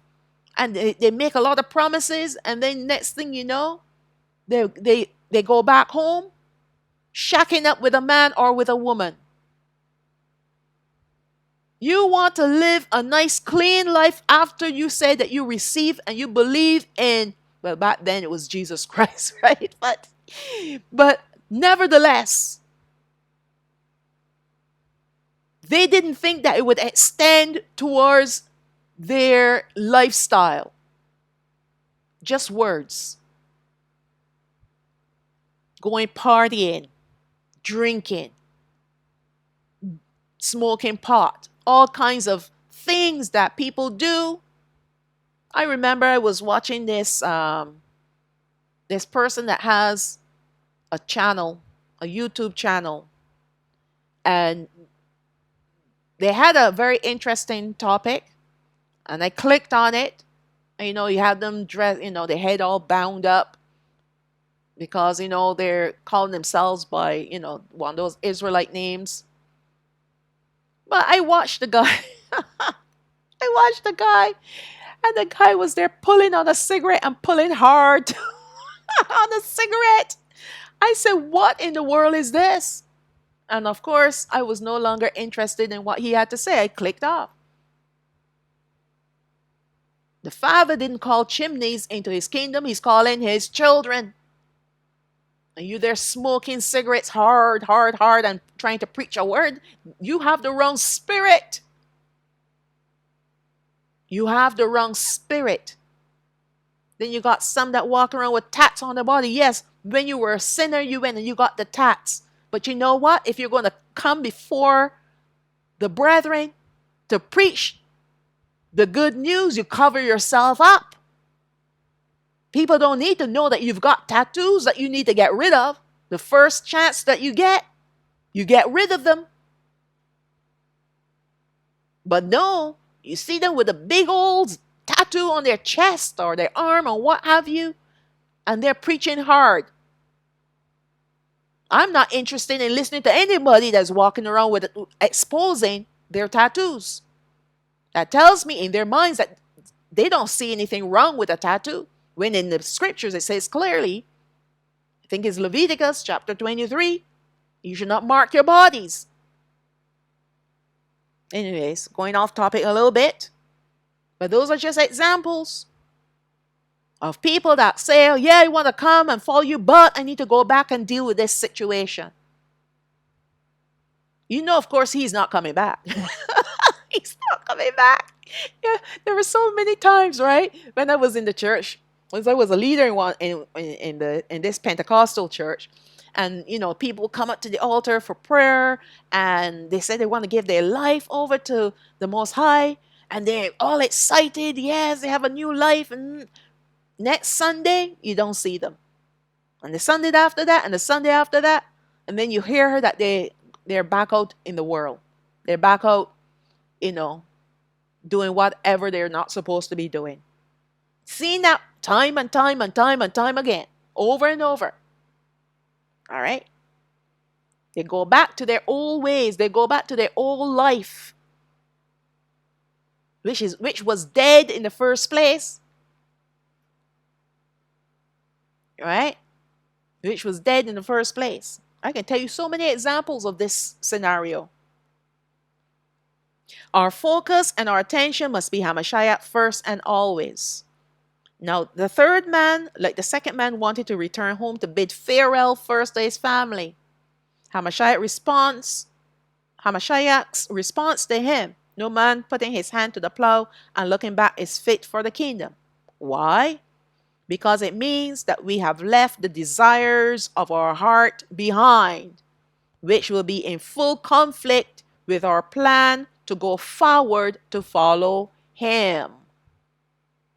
We will always be looking back at things and more things that we will need to do first before we can completely commit our lives to him. You're not fit for the kingdom because your heart is in the world. Those of our brethren who died in righteousness are considered sleeping and not dead. They will sleep with the fathers until they are awakened and be alive, even though they are only spirits. Hence, Alahayam is not Alahayam of the dead, but of the living. Abraham, Yatsachah, and Yaakov are examples of our forefathers who all died in righteousness, but they call it sleeping with the fathers. And yet, they are alive after they have passed on from this life.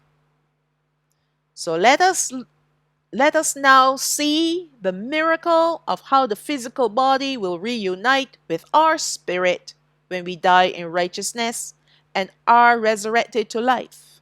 And the perfect example of this is, of course, Hamashiach. So let's look at Matthew chapter 27, verse 57. When evening was come, there came a rich man of Arimathea named Yahusap, who also himself was Yahushua disciple. He went to Pilate and begged the body of Yahushua. Then Pilate commanded the body to be delivered. And when Yahusap had taken the body, he wrapped it in a clean linen cloth and laid it in his own new tomb, which he had hewn out in the rock. And he rolled a great stone to the door of the sepulchre and departed. So this is proof that Hamashiach, when he died, his physical body was placed in the tomb. So now let's look at Matthew chapter 28, starting from verse 1. In the end of HaShabbath, as it began to dawn towards the first day of the week, came Maryam, Magdalene, and the other Maryam to see the sepulchre. And behold, there was a great earthquake, for the angel of Yahweh descended from heaven, and came and rolled back the stone from the door and sat upon it. His countenance was like lightning, and his raiment white as snow. And for fear of him the keepers did shake, and became as dead men. And the angel answered and said unto the women, Fear you not, for I know that you seek Yahushua, who was crucified. He is not here, for he is risen, as he said. Come, see the place where Ha'adawan lay. So, the angel wanted to prove to Maryam and Magdalene and Maryam that his body is not here anymore. He is risen. He's been resurrected to life by Ruach HaKodesh. So now we go to Yohanan chapter 20, verse 3. Peter therefore went forth, and that other disciple, and came to the sepulchre. So they ran So they ran both together, and the other disciple did outrun Peter. And that would have been Yohanan, by the way.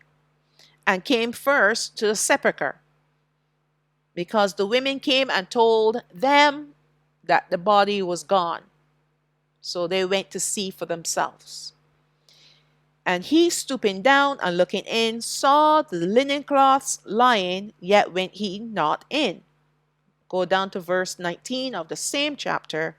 Then the same day at evening, being the first day of the week, when the doors were shut, where the disciples were assembled for fear of the Jews, came Yahushua and stood in the midst, and said unto them, Peace be unto you.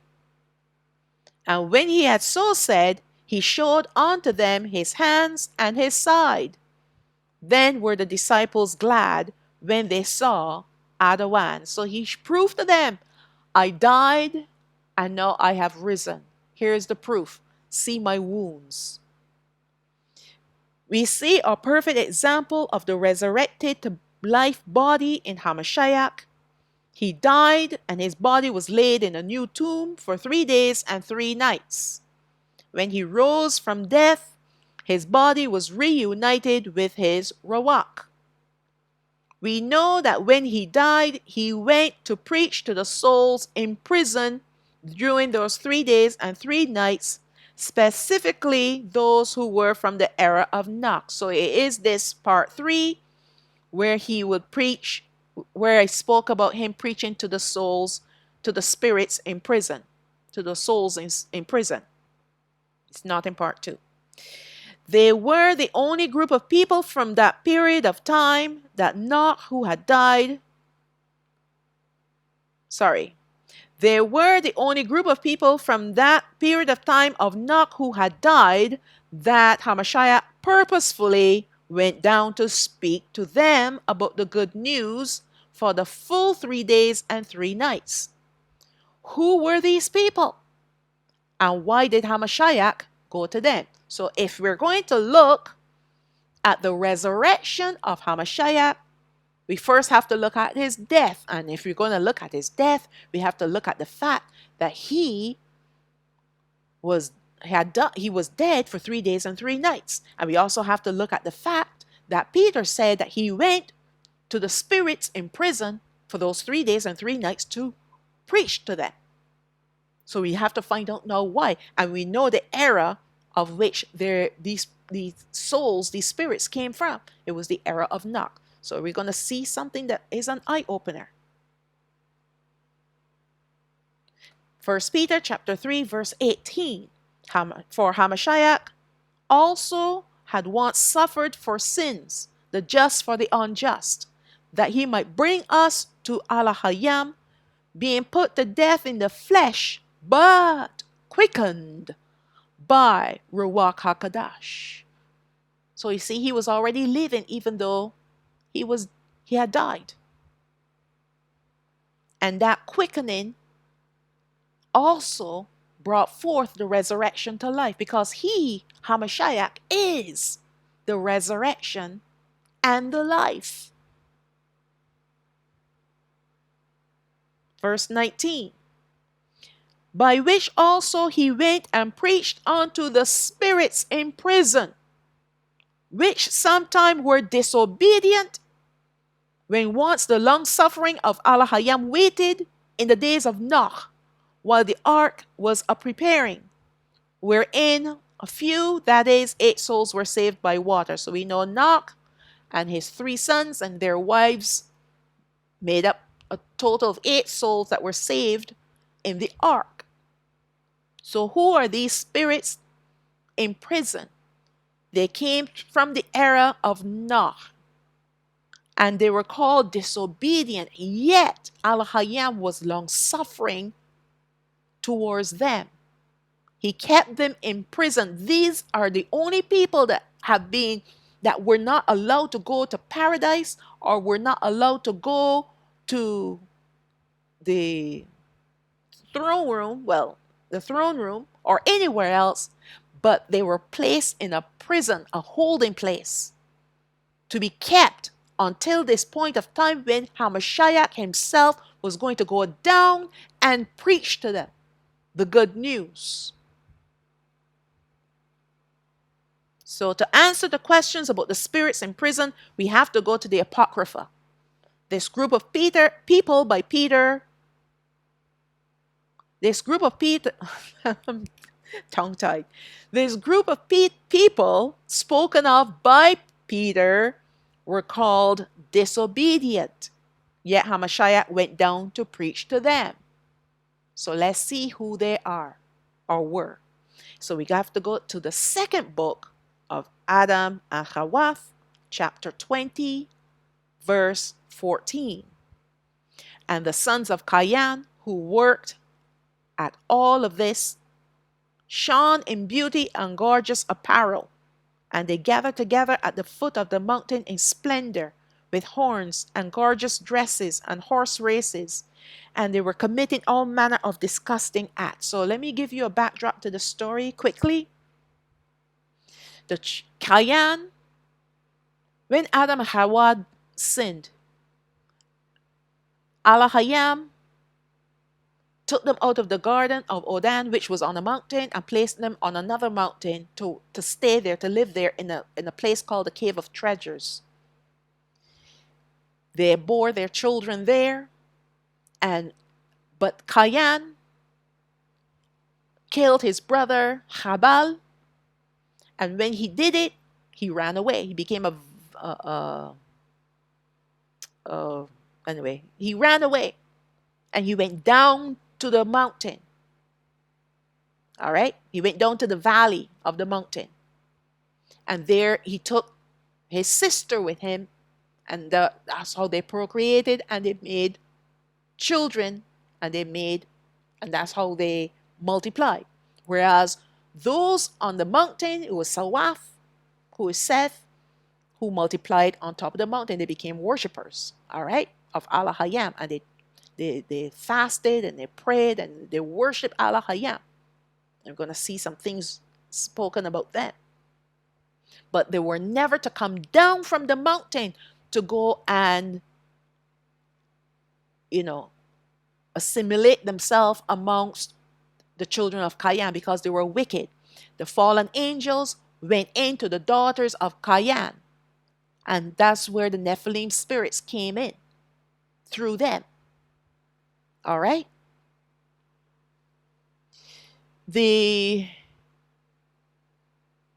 What the Satans did, along with the fallen angels, what they did, this is when the fallen angels mated with the daughters of men, and they gave birth to the Nephilim. Well, the hybrid species called the Nephilim. And they were the ones that were extremely wicked. And the fallen angels started to teach these people of Cain all manner of wickedness, how to kill one another. They used music to draw people into this like heated ecstasy. They introduced alcohol, because then they would ferment all like flowers and all kinds of fruits, and they made alcoholic beverages. And then there was a young man by the name of Genoon who was possessed, and he was exceptionally evil and wicked. He was a musician and very talented, and his music drove them to a frenzy. Along with the alcohol beverages, they were having orgies upon orgies and all manner of wickedness that you can think of they were doing down to the bottom of the mountain. Now, Satans have exhausted their wickedness with these stupid ones, the children of Cain, so they're looking for fresh meat now to tempt. So they looked up to the mountain and they saw the children of Sawaf. So now they brought their parties now close to the mountain so that the children of Sawaf would be like, what's that noise? And they go and they saw the children of Cain doing their wickedness. And they were intrigued because of their beautiful clothes, the horse racing, the music, the dancing, the drinking, the revelry, all the different things that they were doing. Whereas them, they were on top of the mountain. They were singing praises to Alahayam, and that's it. Fasting and praying. So they were drawn out of curiosity to the children of Cain. And because of them doing that, what they had done is they stopped praying and fasting, because most of their time now was obsessed watching these wicked people down below. So let's read on. Verse 15. Meanwhile, the children of Sawaf, who were on the holy mountain, prayed and praised Alahayam in the place of the host of angels who had fallen. So these children on top of the mountain, the children of Sawaf, replaced the fallen angels. Alahayam had called them angels, meaning the children of Sawaf, because he rejoiced over them. They were doing the right thing. They were praying and fasting and worshiping. Verse 16. But after this time they no longer kept his commandment, nor were held by the promise he had made to their fathers. But they relaxed from their fasting and praying, and from counsel of Yarad their father. And they kept on gathering together on top of the mountain to watch the children of Cain from morning until evening. And they watched what they did, and they looked at their beautiful dresses and ornaments. That's how Satan traps us. The outward beauty. Verse 26, I think we drop down now to verse 26. But when Yarad saw that they did not listen to his words, because he tried to stop them, because the next thing that they wanted to do is to go down the mountain and join with Cain Cain's children, the children of Cain, and do what they were doing. It wasn't sufficient to watch them. Now, evil had entered into their hearts to come down to join in with the fun. And Yarad, who was the last of the, no, he was not the last, but he was the patriarch. He was like a king over them, their father, but yet their king. And he warned them. He said, my good, innocent, and holy children, you must understand that once you go down from this mountain, Alahayam will not allow you to return to it again. And then we go to verse 27, but not the whole chapter, not the whole verse. Do not go down from this holy mountain, because the moment you leave it, life and mercy will be taken from you, and you shall no longer be called children of Alahayam, but children of the devil. But they would not listen to his words. Then drop down now to verse 32. Then Satan made them look most beautiful, because then they found a way down to the mountain. The children of Sawath, they went down the mountain, they disobeyed Yarad. You see, that's the problem. When we take our eyes off Yahweh, we stop doing the holy things that we're supposed to do, which is fasting and praying and worshiping him and him alone, then the devil has an avenue in, because our armor becomes weak and we become weak. And so temptation comes and we don't have the power to resist the temptation.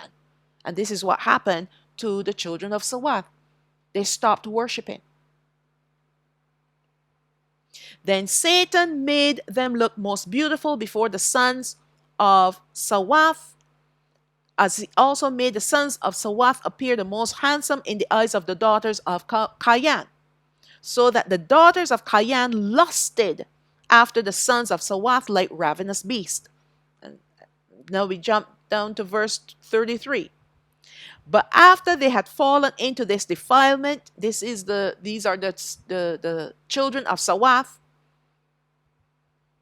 they returned by the way they had come and tried to ascend the holy mountain.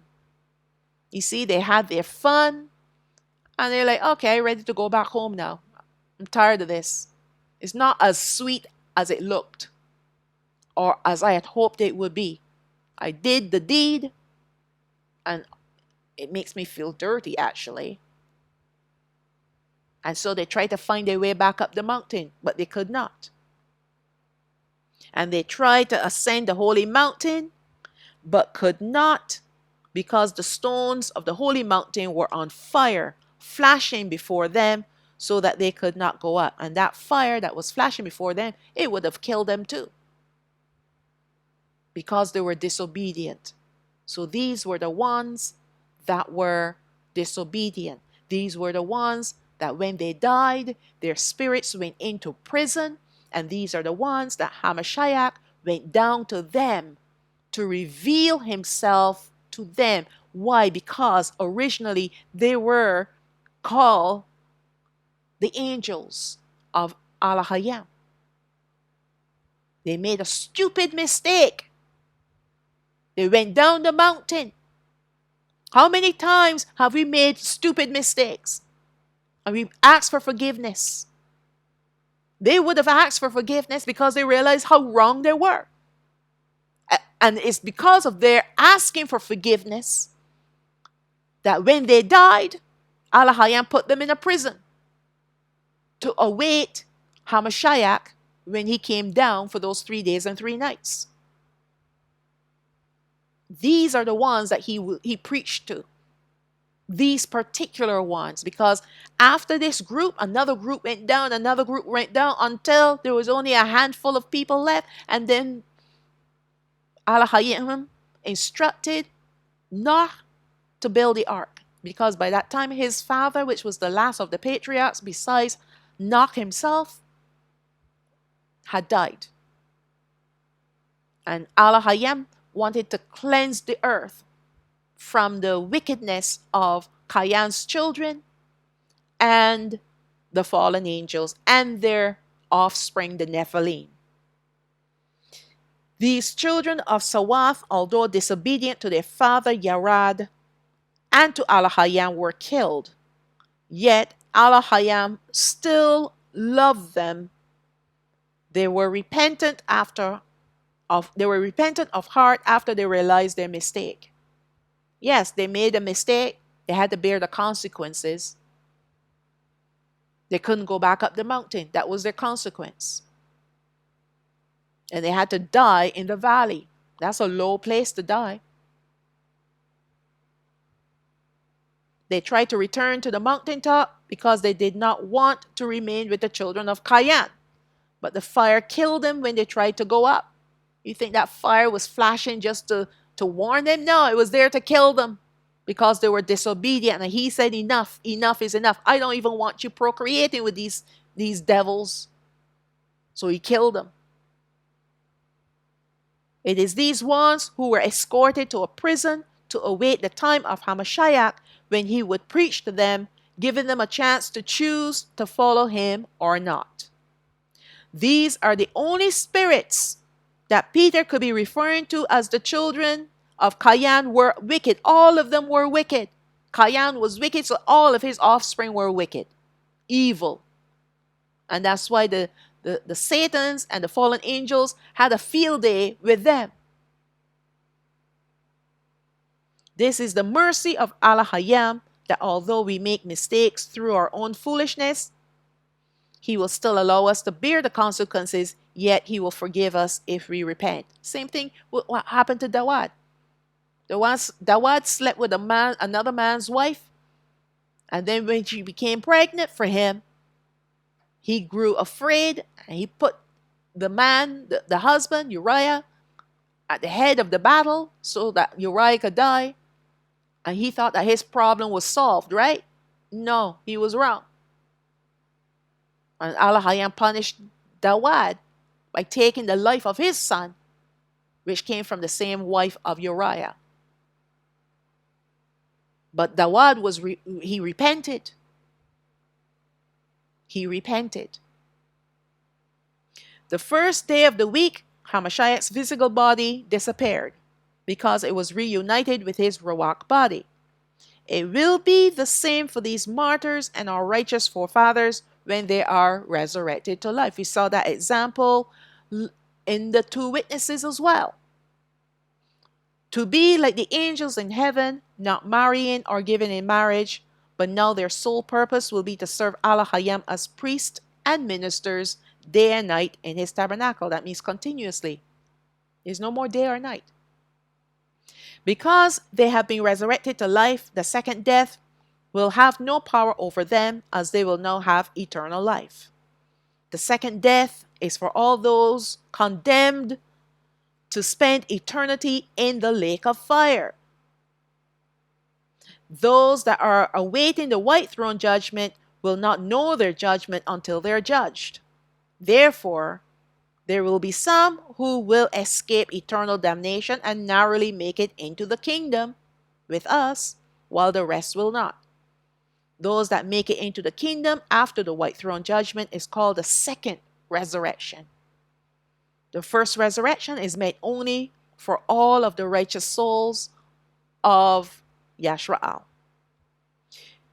You may be wondering why the Gentiles are being judged so harshly, why they must wait for the white throne judgment to know whether they make it into the kingdom, why they were not given the revelation of Hamashiach or the quickening of Ruach HaKodesh.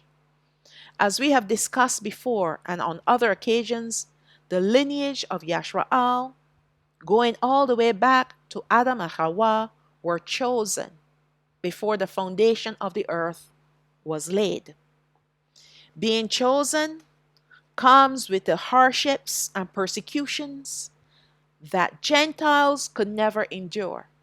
Never in a million years could a Gentile endure what we went through as a people for generations. It's not a one-time deal like the other people, the Jewish people went through with, that man with the funny looking mustache. Don't want to call too many names because of the algorithm. Yeah, they went through their one period of time when they were persecuted. But how about us that went through for generations and generations? Even to this day, we're still being persecuted. People look at us and they call us monkeys and call us all manner of wicked words, evil words. And you wonder why you have to go through some hardships now? Well, this is the reason why. You gotta feel what we went through. Because when you receive the sweetness from Alahayam, you're going to be so grateful. So grateful. Being chosen comes with the hardships. Sorry, say that already. We, the chosen ones, have been given a different spirit, which allows us to bear up under the worst of afflictions. Do you know, no matter how much they tried to destroy us as a people, they enslaved us, they tormented us, they tortured us, they raped our women, hanged our men, treated us like cattle, worse than animals. And yet, we're still here. We're still here. They wanted to wipe us off the face of this earth, but we're still here. Yes, they got us out of our land, took away our culture, our identity, all these things they did to us, but we're still here. And we're still plowing on. There's no other nation, no other people that could go through what we have been through and still be standing. Why? Because we have been given a peculiar spirit to be able to bear up under the afflictions. We're a strong people. We're a mighty people. We've always been strong. We've always been mighty. But that was not given to the Gentiles. And that's why when they look at us, they're envious and jealous of us. And they try to destroy us. They try to humiliate us, embarrass us.